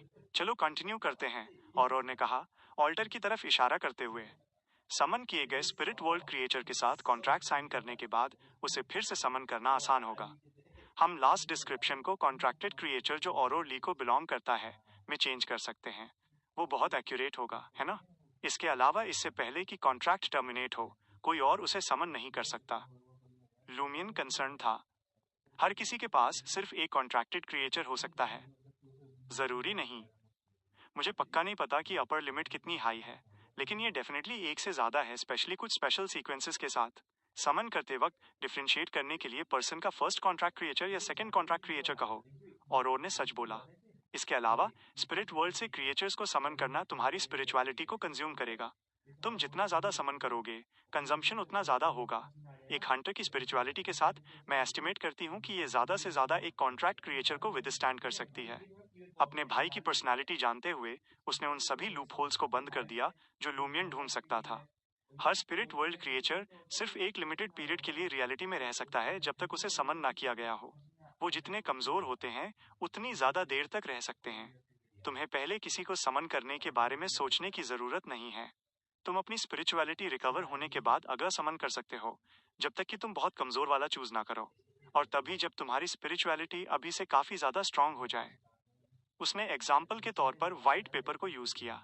अगर मैं व्हाइट पेपर को अपनी पावर्स के लिए वेसल ना बनने दूं, तो ये रियलिटी में 12 घंटे रह सकता है। अगर मैं अपनी आंखों की स्पेशलनेस उसके साथ शेयर करूं और उससे मेरे लिए काम करवाऊं, तो ये ज्यादा से ज्यादा 3 घंटे टिक सकता है और मेरी स्पिरिचुअलिटी कॉन्स्टेंटली डिप्लीट होती रहेगी। लूमियन डिसअपॉइंटेड था। वो स्पिरिट वर्ल्ड क्रिएचर्स की एक आर्मी बनाना चाहता था। उसने एक पल के लिए सोचा और पूछा, क्या मैं सिर्फ स्पिरिट वर्ल्ड से क्रिएचर समन कर सकता हूँ? क्या मैं सिर्फ स्पिरिट समन कर सकता हूँ? नहीं, और ने अपना सर हिलाया। हम स्पिरिट वर्ल्ड, रियल वर्ल्ड और एस्ट्रल वर्ल्ड से एफिलिएटेड क्रिएचर्स भी समन कर सकते हैं, साथ ही साथ ऑल्टरनेट वर्ल्ड्स या दूसरे प्लैनेट्स के क्रिएचर्स भी। रिगार्डलेस कि वो स्पिरिट्स हैं या नहीं, ये बहुत डेंजरस है। ज्यादातर बियॉन्डर्स जिन्होंने ऐसा करने की कोशिश की, उनकी ट्रेजिकली मौत हो गई और एक छोटा नंबर मिस्टीरियसली गायब हो गया। सिर्फ कोरेस्पॉन्डिंग नोटबुक्स पीछे रह गईं ये प्रूफ करने के लिए कि उन्होंने क्या किया था। लूमियन ने क्यूरियोसिटी से पूछा, क्या मैं रियल वर्ल्ड से कुछ समन कर सकता हूँ? और ने रिस्पॉन्ड करने से पहले एक पल सोचा। थ्योरी में, जब तक दूसरी पार्टी का स्पिरिट वर्ल्ड के साथ क्लोज रिलेशनशिप है या वो एक सर्टेन लेवल तक पहुंच गए हैं, उन्हें समनिंग सुनने और ये डिसाइड करने में एबल होना चाहिए कि वो रिस्पॉन्ड करना चाहते हैं या नहीं। हालांकि ऐसा टारगेट या तो बहुत स्पेशल है या बहुत पावरफुल। अगर तुम अच्छे से जीना चाहते हो तो इसे ट्राई मत करना। इसके अलावा जब समनिंग टारगेट एक स्पिरिट नहीं है, तो कोरेस्पॉन्डिंग रिचुअल के लिए रिक्वायरमेंट्स और भी हाई होंगी। इसके लिए ज्यादा स्पिरिचुअलिटी की जरूरत होगी और शायद बहुत सारे सैक्रिफिसेस की भी जरूरत हो। तभी हम डोर ऑफ समनिंग खोल सकते हैं, जो नॉन स्पिरिचुअल क्रिएचर्स द्वारा यूज किया जा सकता है। तुम हंटर की स्पिरिचुअलिटी के साथ व्हाइट पेपर को बमुश्किल समन कर सकते हो। अगर तुम कुछ ज्यादा पावरफुल ट्राई करना चाहते हो, तो तुम सिर्फ किसी डीएटी या हिडन एग्जिस्टेंस से प्रे कर सकते हो। इसके लिए तुम्हें सैक्रिफाइस के तौर पर स्पिरिचुअलिटी से भरी कोई चीज प्रिपेयर करनी होगी। लूमियन को समनिंग का रिचुअलिस्टिक मैजिक मोटा मोटा समझ आ गया। तो आगे तुम इनकेंटेशन रिसाइट करने वाली हो और समनिंग कंप्लीट करने वाली हो? ये कैसे पॉसिबल है? और ने स्कॉफ किया। रिचुअल को इतनी बार इंटरप्ट किया गया है, हम कंटिन्यू कैसे कर सकते हैं? फैक्ट में नॉर्मली जब तक हम प्रोसेस फॉलो करते हैं, हम किसी भी ब्रेक से रिज्यूम कर सकते हैं। हालांकि मैं मेनली एक्सप्लेन कर रही थी और मैंने अपना अटेंशन कोरेस्पॉन्डिंग चीजें करने पर डाइवर्ट नहीं किया। तुम शायद भूल गईं। लूमियन अंदर ही अंदर बड़बड़ाया, लेकिन इसे जोर से कहने की हिम्मत नहीं की। और ने फिर कहा, हालांकि मैं एक समनिंग रिचुअल होल्ड करना चाहती हूँ। एक तरफ मैं तुम्हें पूरे प्रोसेस का कंप्लीट डेमोन्स्ट्रेशन देना चाहती हूँ, दूसरी तरफ मैं हेल्प मांगना चाहती हूँ। हेल्प मांगना? लूमियन ने पजलमेंट में पूछा। पावरफुल स्पिरिट वर्ल्ड क्रिएचर्स को हेल्प के लिए समन करना? और ने एक्सप्लेन किया, अनगिनत स्पिरिट वर्ल्ड क्रिएचर्स में से सिर्फ बहुत कम नंबर ही मैसेंजर्स के रूप में एक्ट कर सकते हैं। Private messengers? वो मैसेंजर्स को स्पेशल कॉन्ट्रैक्ट्स के बेस पर दूसरों द्वारा समन किया जा सकता है। एग्जाम्पल के लिए, अगर मेरे पास एक कॉन्ट्रैक्टेड मैसेंजर है, तो ट्रायल में कोई उसे समन कर सकता है और उसे एक लिखा हुआ लेटर दे सकता है। वो इमीडिएटली स्पिरिट वर्ल्ड से पास होगा और मुझे लेटर डिलीवर करेगा। स्पिरिट वर्ल्ड और कॉन्ट्रैक्ट के बीच स्पेशल कनेक्शन की वजह से लेटर डिलीवरी कंप्लीट करने में सिर्फ 1 या 2 सेकंड लगते हैं। लूमियन ने अपने दिल की गहराई से आह भरी। बहुत इंप्रेसिव है। ये टेलीग्राम भेजने जितना फास्ट है। लेकिन जो ख्याल उसके दिमाग में आया वो था, मुझे भी एक चाहिए। इसके बारे में सोचना भी मत। और ने उसका दिमाग पढ़ लिया। एक मैसेंजर को समन करना बहुत डिफिकल्ट है। जब तक तुम एक एग्जैक्ट इनकेंटेशन ऑब्टेन नहीं करते, इसकी संभावना नहीं है कि तुम खुद ट्राई करके सक्सीड होगे। और सिर्फ कुछ स्पेशल सीक्वेंसेस ही एक एग्जैक्ट इनकेंटेशन ग्रास्प कर सकते हैं। मेरे पास भी एक नहीं है। लूमियन डिसपॉइंटेड था और पूछा, क्या तुम एक मैसेंजर को समन करने वाली हो और हेल्प के लिए उन्हें लेटर लिखने वाली हो? हाँ, ऑरोर ने सर हिलाया। वो हम में से उन कुछ लोगों में से एक है जो ट्रांसेंडेंस के रास्ते पर सबसे आगे गई है। उसके पास उसका अपना मैसेंजर है। मुझे उम्मीद नहीं है कि वो मुझे बचाएगी, लेकिन उसे मुझे कुछ एडवाइस देने में एबल होना चाहिए। मुझे डर है कि ये बहुत डिफिकल्ट है। उस मिस्टीरियस लेडी ने कहा था कि हम सिर्फ खुद पर रिलाई कर सकते हैं। लूमियन ने क्यूरियोसिटी से पूछा, हम? तुम्हारा मतलब तुम्हारे पेन पॉल्स? ऑरोर ने सर हिलाया और कंफ्यूजन में पूछा, मैंने तुम्हें पेन पॉल्स के बारे में कब मेंशन किया? Last cycle. नहीं, लास्ट साइकिल, लूमियन ने ईमानदारी से जवाब दिया। ठीक है, ऑरोर ने फेस पॉन किया। एक्चुअली ये एक म्यूचुअल सपोर्ट ऑर्गेनाइजेशन है जो धीरे धीरे हम में से उन लोगों द्वारा एस्टैब्लिश किया गया है जो घर नहीं लौट सकते। हम डेली कम्युनिकेट करने, नॉलेज शेयर करने और प्रॉब्लम सॉल्व करने के लिए लेटर्स पर रिलाई करते हैं। स्मॉल स्केल गैदरिंग्स या मैसेंजर्स के थ्रू कम्युनिकेशन होता है। वो हमारे ऑर्गेनाइजेशन की वाइस प्रेसिडेंट है और इनिशिएटर्स में से एक है। उसका कोड नेम हेला है। Code name? लूमियन थोड़ा पजल्ड था। ऑरोर ने रूखेपन से एक्नॉलेज किया। ऑर्गेनाइजेशन में हर कोई अपने रियल नामों को एक्सपोज किए बिना कोड नेम्स यूज करता है। जब वो लेटर्स लिखते हैं तो वो एम्फेसाइज करते हैं कि ये एक स्यूडोनिम है ताकि ऑफिशियल्स द्वारा डिस्कवर होने से बचा जा सके। तुम्हारा कोड नेम क्या है? लूमियन बहुत क्यूरियस था। ऑरोर एक पल के लिए चुप रही, फिर आह के साथ रिप्लाई किया, मगल। इसका मतलब क्या है? लूमियन पजल्ड था। ऑरोर की आंखें डार्क हो गईं जैसे ही उसने रिप्लाई किया, ऑर्डिनरी पर्सन बिना सुपर पावर्स के। लूमियन जानता था कि उसकी बहन एक ऑर्डिनरी पर्सन बनकर घर लौटना ज्यादा चाहती थी, इसलिए उसने जल्दी से टॉपिक चेंज कर दिया। तुम्हारे ऑर्गेनाइजेशन का नाम क्या है? ऑरोर का एक्सप्रेशन कॉम्प्लिकेटेड हो गया। ओरिजिनली हर कोई इसे एक क्लासी नाम देना चाहता था, लेकिन ये कंसिडर करते हुए कि हम हर दिन लेटर्स लिखेंगे, एक ऐसा नाम जो बहुत ज्यादा कॉन्स्पिक्यूअस हो, वो सर्टन फोर्सेस का अटेंशन अट्रैक्ट करेगा। इसलिए अंत में हमने एक ऐसा नाम डिसाइड किया जो एनिमल लवर्स के ग्रुप जैसा साउंड करता है। वो क्या है? लूमियन ने प्रेस किया। ऑरोर ने एम्ब्रेसमेंट में रिप्लाई किया, the curly haired baboons research society. Chapter 49, true कॉजिटेशन।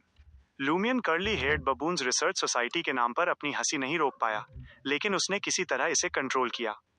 लेकिन भले ही उसने इसे कंट्रोल किया, वो हेल्प नहीं कर पाया और बोला, जिन्हें पता है वो समझेंगे कि तुम कर्ली हेयर्ड बबून्स की स्टडी कर रहे हो। जिन्हें नहीं पता, उन्हें लगेगा कि कर्ली हेयर्ड बबून्स का एक ग्रुप रिसर्च कर रहा है। ऑफ कोर्स, वो सिर्फ मजाक कर रहा था। ऑरोर ने उस पर अपनी आंखें घुमाई। हम अक्सर खुद को स्टडी किए जा रहे कर्ली हेयर्ड बबून्स के ग्रुप के रूप में टीज करते हैं। ये देखकर कि उसकी बहन बेहतर मूड में है, लूमियन ने पूछा, क्या तुम्हारी रिसर्च सोसाइटी के सभी मेंबर्स बियॉन्डर्स हैं?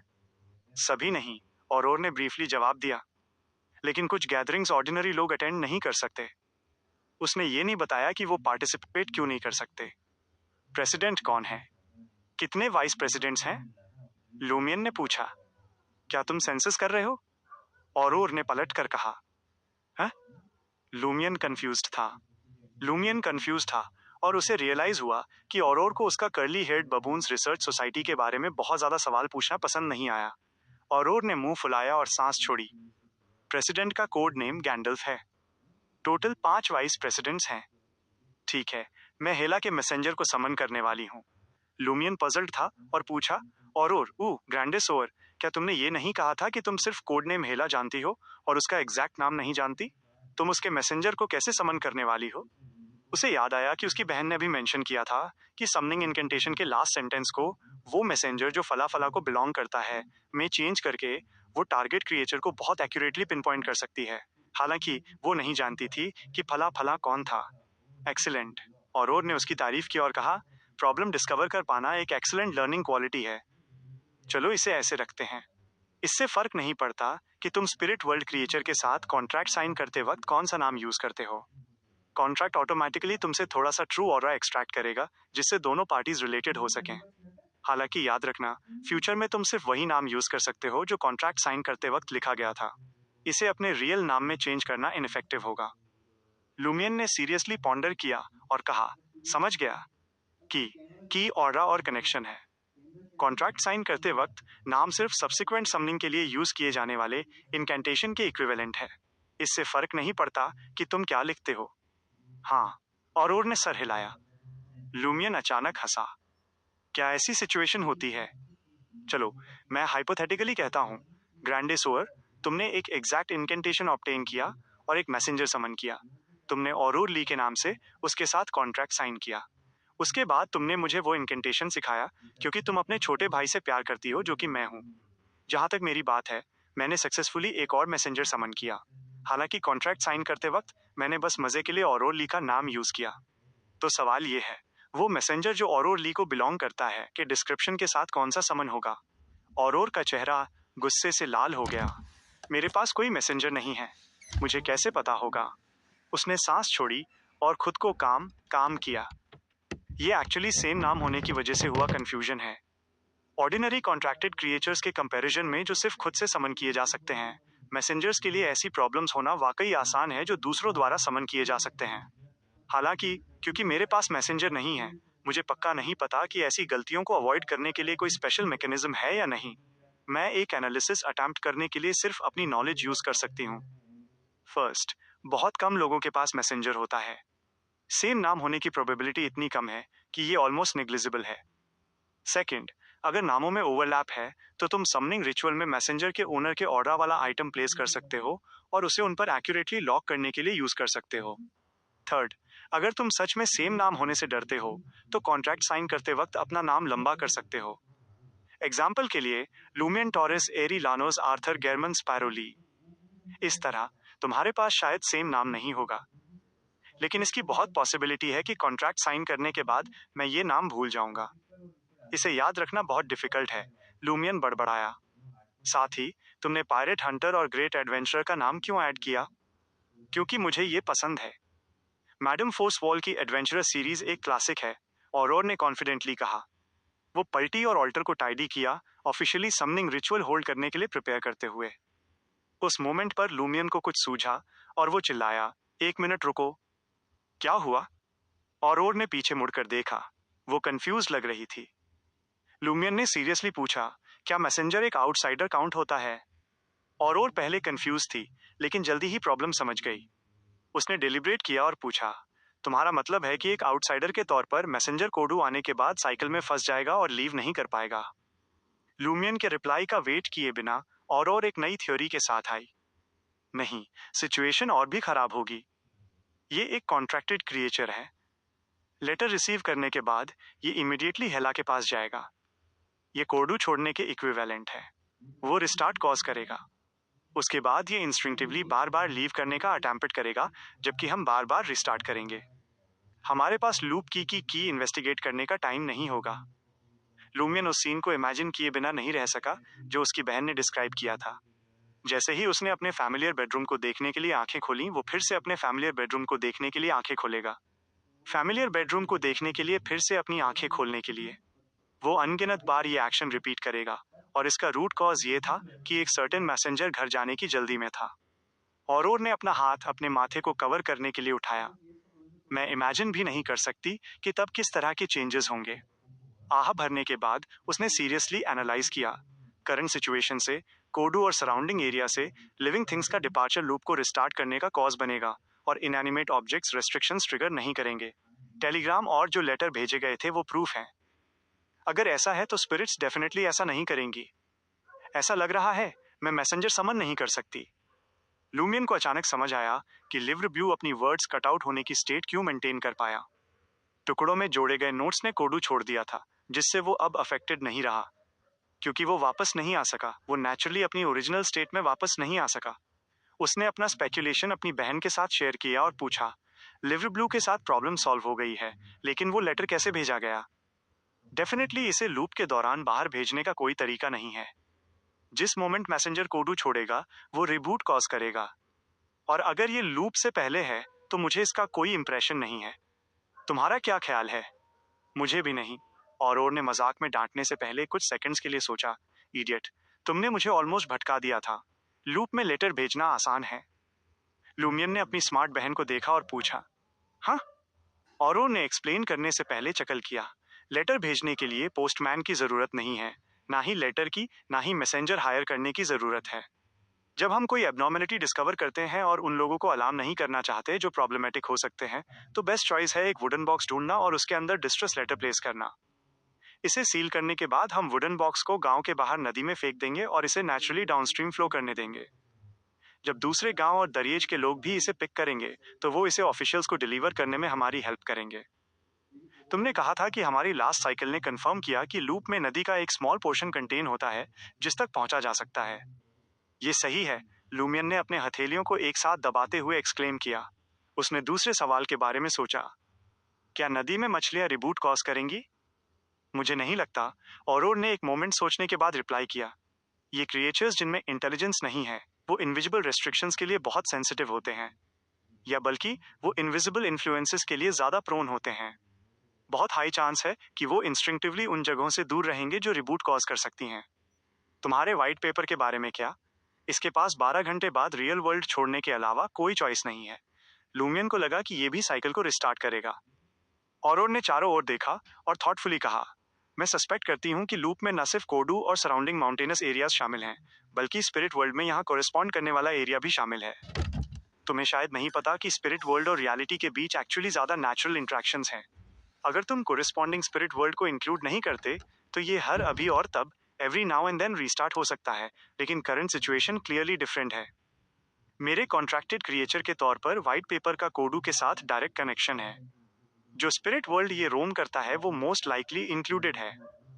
मैं अभी भी मिस्टिसिज्म के बारे में पर्याप्त नहीं जानता। लूमियन ने आगे नहीं पूछा। औरोर ने फिर से रिचुअलिस्टिक मैजिक प्रोसेस डेमोन्स्ट्रेट किया और स्पिरिचुअलिटी की वॉल को डिस्पेल किया। अचानक चली फॉर्मलेस हवा में उसने लूमियन से कहा, अंधेरा हो चुका है। मैं तुम्हें ट्रू कॉजिटेशन और स्पिरिट विजन एक्टिवेट करने का तरीका सिखाऊंगी। ठीक है, लूमियन ने रिप्लाई किया, ये दिखाते हुए कि उसका अपनी बहन पर पूरा अटेंशन था। औरोर ने एक्सप्लेन किया, तुमने कॉजिटेशन का फर्स्ट हाफ काफी पहले ही ग्रास्प कर लिया है। सेकंड हाफ से स्टार्ट करते हैं। जब तुम सन को इमेजिन करो, अपनी स्पिरिट को रिट्रैक्ट करो और एक रिलेटिवली काम स्टेट में एंटर करो। अपने माइंड को थोड़ा खाली होने दो।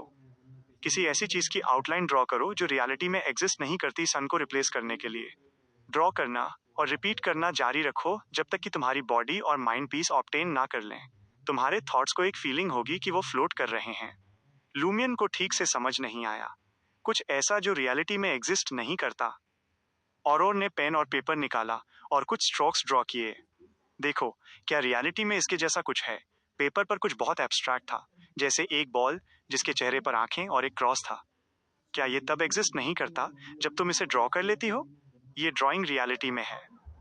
लूमियन को लगा कि उसकी बहन का एक्सप्लेनेशन गलत था। पिक्चर्स और इमेजिनेशंस रियल नहीं है। औरोर ने अपनी आंखें घुमाई। उसके छोटे भाई के टीचर के रूप में उसे अक्सर इस तरह के गुस्से को सफर करना पड़ता था।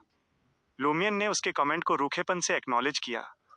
फिर मैं तुम्हारी इस पिक्चर को यूज करने का ट्राई करूंगा। उसने एक कुर्सी खींची और बैठ गया। वो पीछे झुक गया और फोकस किया।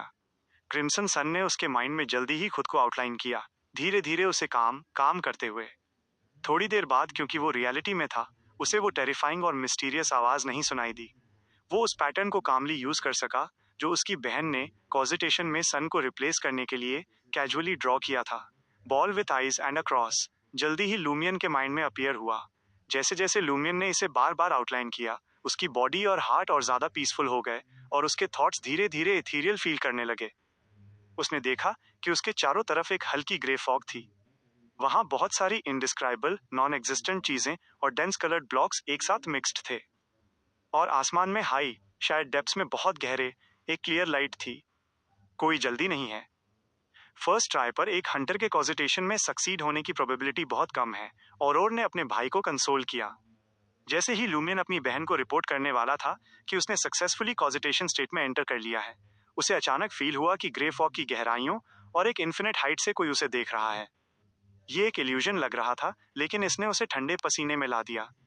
उसने एक इनएक्सप्लिकेबल डर फील किया और इमीडिएटली कॉजिटेशन स्टेट छोड़ दी। Chapter 50 observation. औरोर का इरादा उसे तसल्ली देने का था कि नॉन स्पेलकास्टिंग सीक्वेंसेस को कॉजिटेशन में सक्सीड होने के लिए अक्सर कई अटैम्प्ट्स लगते हैं। कुछ को तो 5 या 6 दिन या आधे महीने से भी ज्यादा प्रैक्टिस करनी पड़ती है। हालांकि जब उसने अपने भाई को आंखें खोलते देखा तो उसने नोटिस किया कि लूमियन का माथा पसीने से भीगा हुआ था और उसकी आंखों में डर साफ दिख रहा था। क्या हुआ? औरोर ने चिंता से पूछा। लूमियन ने कुछ गहरी सांसें लीं। वो इसके बारे में जितना सोचता था उतना ही डरता जा रहा था। मैंने सक्सेसफुली कॉजिटेट किया। मेरा दिमाग तैरता हुआ लगा, जो कई कलर्स और एक इंडिस्क्राइबल हल्की ग्रे फॉग से घिरा था। ऊपर कुछ खास तौर पर ब्राइट और प्योर बीम ऑफ लाइट्स थी। नहीं, वो शायद आसमान नहीं रहा होगा। वो बहुत दूर हो सकती थी। मैं सर्टेन नहीं हो सकता। तुम्हारे डिस्क्रिप्शन से लगता है कि तुम सक्सीड हो गए, और ने एक्सप्लेन किया। जो तुम्हारा एस्ट्रल प्रोजेक्शन देखता या सेंस करता है, वो स्पिरिट वर्ल्ड है। वहाँ रियलिटी के कई कॉन्सेप्ट्स या तो एग्जिस्ट नहीं करते या इंटरट्वाइंड हैं। इसीलिए तुम्हें लगता है कि तुम आसमान में बहुत ऊपर हो और साथ ही साथ बहुत दूर भी। वो 7 लाइट स्पिरिट वर्ल्ड की 7 लाइट्स हैं, जो एंशियंट टेक्स्ट में मेंशन की गई हैं। माना जाता है कि वो नियर डीएटी लेवल की और ओमनीसाइंट हैं। इसके अलावा उन्हें रिलेटिवली फ्रेंडली हिडन एंटिटीज माना जाता है। अगर तुम उनके कंप्लीट ऑनरिफिक नाम ग्रास्प कर लो तो तुम उनसे प्रे कर सकते हो। अनफॉर्चुनेटली मैं भी उन्हें नहीं जानती। वो इंडिस्क्राइबल चीजें जो हर जगह रोम करती हैं वो स्पिरिट वर्ल्ड को बिलोंग करती हैं, लेकिन तुम्हें ज्यादा कुछ नहीं दिखा, ना ही तुमने उन्हें क्लियरली परसीव किया। ये शायद हंटर सीक्वेंस की लिमिटेशन है। तुम्हारी स्पिरिचुअलिटी अभी हाई इनफ नहीं है। बाद में स्पिरिट विजन एक्टिवेट करना शायद डिफिकल्ट साबित होगा। फाइनल इफेक्ट सर्टेनली इंप्रेसिव नहीं होगा। फिर भी ये कुछ नहीं से तो बेहतर है। वो अपने भाई की कंडीशन को मॉनिटर कर रही थी, किसी भी मोमेंट इंटरवीन करने और उसे असिस्ट करने के लिए तैयार थी। लूमियन को धीरे धीरे नॉर्मल होते देख उसने जो कहना था वो एक सांस में खत्म किया और पूछा, लेकिन जो तुमने देखा उससे तुम्हें डरना नहीं चाहिए था। क्या तुम बोल्ड लूमियन के नाम से नहीं जाने जाते? हाल ही में तुमने टाइम लूप, लोगों को शीप में बदलता हुआ, आदमियों को जन्म देते हुए और मैडम नाइट के पेट्रोल्स एक्सपीरियंस किए हैं। ऑर्डिनरी स्पिरिट वर्ल्ड क्रिएचर्स तुम्हें कैसे डरा सकते हैं? लूमियन के माथे की नसें उसकी बहन के शब्दों पर फड़कने लगीं। वो कुछ भी याद नहीं करना चाहता था, खासकर मैडम प्यूलिस से रिलेटेड कुछ भी। उसने सांस छोड़ी और कहा, मैंने स्पिरिट वर्ल्ड में गहराई में कुछ सेंस किया, या बल्कि बहुत ऊपर जो मुझे ऑब्जर्व कर रहा था। बस उसके द्वारा देखे जाने से ही मैं डर गया। मैं कॉजिटेशन स्टेट से एग्जिट किए बिना नहीं रह सका। और की पलकें झपकी जैसे ही उसने थॉटफुली कहा, मुझे शक है कि इसका लेना देना तुम्हारी चेस्ट पर मौजूद 2 अजीब सिंबल्स से है जो तुमने मेंशन किए थे। उनमें कोई हिडन एंटिटी इन्वॉल्व है। वो कोडू के लूप के सोर्स की तरफ पॉइंट कर सकते हैं, या वो उस स्पेशल ट्रेट को रिप्रेजेंट कर सकते हैं जो तुम्हें ड्रीम और लूप में अपनी क्लैरिटी और स्ट्रेंथ मेंटेन करने अलाउ करता है। एक हंटर के तौर पर तुम अपने पहले ही अटेम्प्ट पर कंप्लीट कॉजिटेशन में सक्सीड हो गए। ये हाईली लाइकली है कि 2 सिंबल्स ने इसे इन्फ्लुएंस किया। लूमियन ने सुनते हुए सर हिलाया, अपनी बहन से एग्री करते हुए। इस रियलाइजेशन ने उसे थोड़ा निराश कर दिया। उस केस में मैं कॉजिटेट नहीं कर सकता। जैसे ही मैं सक्सीड होता हूँ, मुझे वॉच किया जाएगा और उस स्टेट को लीव करने के लिए फोर्स किया जाएगा। इसके अलावा मुझे नहीं लगता कि कॉन्स्टेंटली मॉनिटर किया जाना कोई अच्छी बात है। तुम्हें लगता है कि तुम्हें अभी वॉच नहीं किया जा रहा है? और हंसे बिना नहीं रह पाई। बस इतना है कि तुम कॉजिटेशन की स्टेट में हुए बिना इसे सेंस नहीं कर सकते। चूंकि इसे इवेट करने का कोई तरीका नहीं है और तुम डैमेज सफर करने के लिए बाउंड हो, तो अपनी रेजिस्टेंस बढ़ाने के लिए और अटैम्प्ट्स करना बेहतर है, जिससे तुम कॉजिटेशन में ज्यादा टाइम स्पेंड कर सको। फ्यूचर में जब सर्टेन सिचुएशंस फेस करोगे तो ये तुम्हें एज दे सकता है। ऑफ कोर्स, सीक्वेंस 7 पायरोमैनिएक बनने से पहले हंटर्स को डीप कॉजिटेशन की जरूरत नहीं होती। दोबारा ट्राई करने से पहले अपनी स्पिरिचुअलिटी इंप्रूव होने का वेट करना बेस्ट है। ये थोड़ा डिप्रेसिंग क्यों साउंड करता है? लूमियन ने पहले ही खुद को कंपोज कर लिया था और अपनी प्रेडिक्मेंट का मजाक उड़ाया। चूंकि मैं रजिस्ट नहीं कर सकता, तो मैं इसे एंजॉय ही कर लेता हूँ। और ने स्कॉफ किया। हमारी करंट सिचुएशन में मैं तुम्हारी जैसी यूनिक ट्रेट रखना पसंद करूंगी। भले ही इसका मतलब बहुत सारे अननोन डेंजर्स और चैलेंजेस फेस करना हो, कम से कम मैं अगली साइकिल के दौरान अपनी मेमोरी रिटेन कर सकती हूँ। मुझे रिमाइंड कराने की जरूरत नहीं पड़ती, कई डिटेल्स स्पेयर करते हुए। फिर उसने डार्क हो चुकी खिड़की के बाहर देखा। अब तुम्हें स्पिरिट विजन एक्टिवेट करना सिखाने का टाइम है। बैठे रहो और फिर से कॉजिटेशन अटेम्प्ट करो। तुम्हें ऐसी स्टेट में एंटर करने की जरूरत नहीं है जहां तुम्हारे थॉट्स फ्लोट कर रहे हो, हालांकि वो तुम्हारी स्पिरिट विजन एक्टिवेट करने के लिए ज्यादा कंड्यूसिव होगा। क्या वहां हिडन एंटिटीज तुम्हें वॉच नहीं कर रही हैं? हाँ। लूमियन अपनी कुर्सी पर पीछे झुक गया, अपनी बॉडी रिलैक्स करते हुए। उसने पहले अपने माइंड में सन को एनविजन किया, फिर उसे उस बॉल के लिए स्वैप कर दिया जो उसकी बहन ने बेतरतीब ढंग से स्केच किया था। उसने आउटलाइनिंग प्रोसेस रिपीट नहीं किया, केवल तब रुका जब उसकी बॉडी और माइंड सेरीन थे। और ने उसकी कंडीशन मॉनिटर की एक सूदिंग आवाज ऑफर करते हुए, अपने हाथ अपनी करंट स्टेट में उठाओ और उन्हें अपनी आंखों के सामने रखो। तुम अब अपनी आंखें खोल सकते हो। लूमियन ने अपना कूल बनाए रखा जैसे ही उसने धीरे धीरे अपनी आंखें खोली। किसी पॉइंट पर उसकी बहन ने केरोसिन लैम्प बुझा दिया था, जिससे फर्स्ट फ्लोर अंधेरे में डूब गया था। खिड़की के बाहर क्रिम्सन मूनलाइट ही अकेली चीज थी जो ऑब्जेक्ट्स की आउटलाइंस को इल्यूमिनेट कर रही थी। एक बार जब उसकी आंखें एडजस्ट हो गईं, वो अपने हाथ मुश्किल से देख पा रहा था। अपनी इंडेक्स फिंगर्स को एक दूसरे की तरफ पॉइंट करो बिना टच किए। फिर अपने हाथ के पीछे कंसंट्रेट करो, जो ऑपोजिट पॉइंट का बैक हो सकता है, और ने इंस्ट्रक्ट किया। ये स्टेप कंप्लीट करने के बाद धीरे धीरे अपनी फिंगर्स को मूव करो ताकि वो बिना टच किए एक दूसरे को फेस करती रहें। और याद रखना, वो तुम्हारी साइट लीव नहीं कर सकती। लूमियन ने उसकी गाइडेंस फॉलो की, अपनी फिंगर्स मूव करते हुए अपने हाथों के पीछे के एम्प्टी स्पेस पर अपनी गेज फोकस की। प्रोसेस अनगिनत बार रिपीट करने के बावजूद उसे कोई चेंज नहीं दिखा। जल्द ही वो कॉजिटेशन स्टेट सस्टेन नहीं कर पाया और उससे बाहर आ गया। कुछ दिखा? औरोर ने पूछा। लूमियन ने अपना सर हिलाया। हंटर्स के लिए ये ज्यादा हार्ड है। स्ट्रेस मत लो। अगर ये अभी काम नहीं करता तो बाद में करेगा। अगर ये आज नहीं होता तो कल हो सकता है, औरोर ने कंसोल किया। परेशान मत हो। हाई स्पिरिचुअलिटी वाले रेगुलर फोल्स भी प्रोफेशनल ट्रेनिंग के बाद स्पिरिट विजन एक्टिवेट कर सकते हैं। बियॉन्डर्स की तो बात ही छोड़ो। लेकिन रिजल्ट्स वेरी करते हैं। अगर ये लूप फेल होता है तो मैं अगली बार फिर ट्राई कर सकता हूँ, लेकिन अगर वो काम नहीं करता तो शायद दूसरा चांस ना मिले। लूमियन ने मन ही मन सोचा। वो पेशेंट और रेजिलिएंट था। रेस्ट करने और कुछ स्ट्रेंथ रीगेन करने के बाद उसने फिर ट्राई किया। मल्टीपल अटैम्प्ट्स के बाद उसे फाइनली अपनी इंडेक्स फिंगर्स के बीच के वॉइड से एक फायरी रेड डॉट इमर्ज होता हुआ दिखा। सक्सेस! लूमियन थ्रिल्ड था। वो अपनी बहन की तरफ मुड़ा, लेकिन तभी उसे औरोर की बॉडी से एक रेड लाइट रेडिएट होती दिखी जो उसे पूरी तरह एनकम्पास कर रही थी। क्या तुमने ये नहीं कहा था कि तुम ईथर बॉडी के डिफरेंट कलर्स देख सकती हो? लूमियन ने कंफ्यूज होकर पूछा। औरोर ने एक्साइटेडली पूछा, क्या ये काम कर गया? लूमियन ने सर हिलाया और अपना एक्सपीरियंस रिकाउंट किया। ये सक्सेस है, औरोर ने राहत की सांस ली। ये शायद तुम्हारे स्पेशल एनहांसमेंट की वजह से है। दूसरे हंटर्स को कम से कम 2 हफ्तों की प्रैक्टिस की जरूरत होती और कुछ को अपनी स्पिरिट विजन आसानी से एक्टिवेट करने से पहले सीक्वेंस 8 तक पहुंचना पड़ सकता है। तुम सिर्फ एक वेग ईथर बॉडी देख सकते हो। रेड कलर का मतलब है मैं हेल्दी हूँ। तुम एक हंटर के तौर पर अपनी सोल बॉडी की करंट स्ट्रेंथ के साथ ज्यादा कुछ नहीं देख पाओगे। उसने एक छोटी इंक बॉटल निकाली और कैप खोली। चलो देखते हैं क्या तुम व्हाइट पेपर देख सकते हो। लूमियन ने फोकस किया और बॉटल से एक ट्रांसपेरेंट बबल इमर्ज होता हुआ देखा। ये उन बबल्स जैसा था जो वो सोपी वाटर ब्लो करते वक्त बनाता था, लगभग मुट्ठी के साइज का और मूनलाइट से रेड टिंटेड था।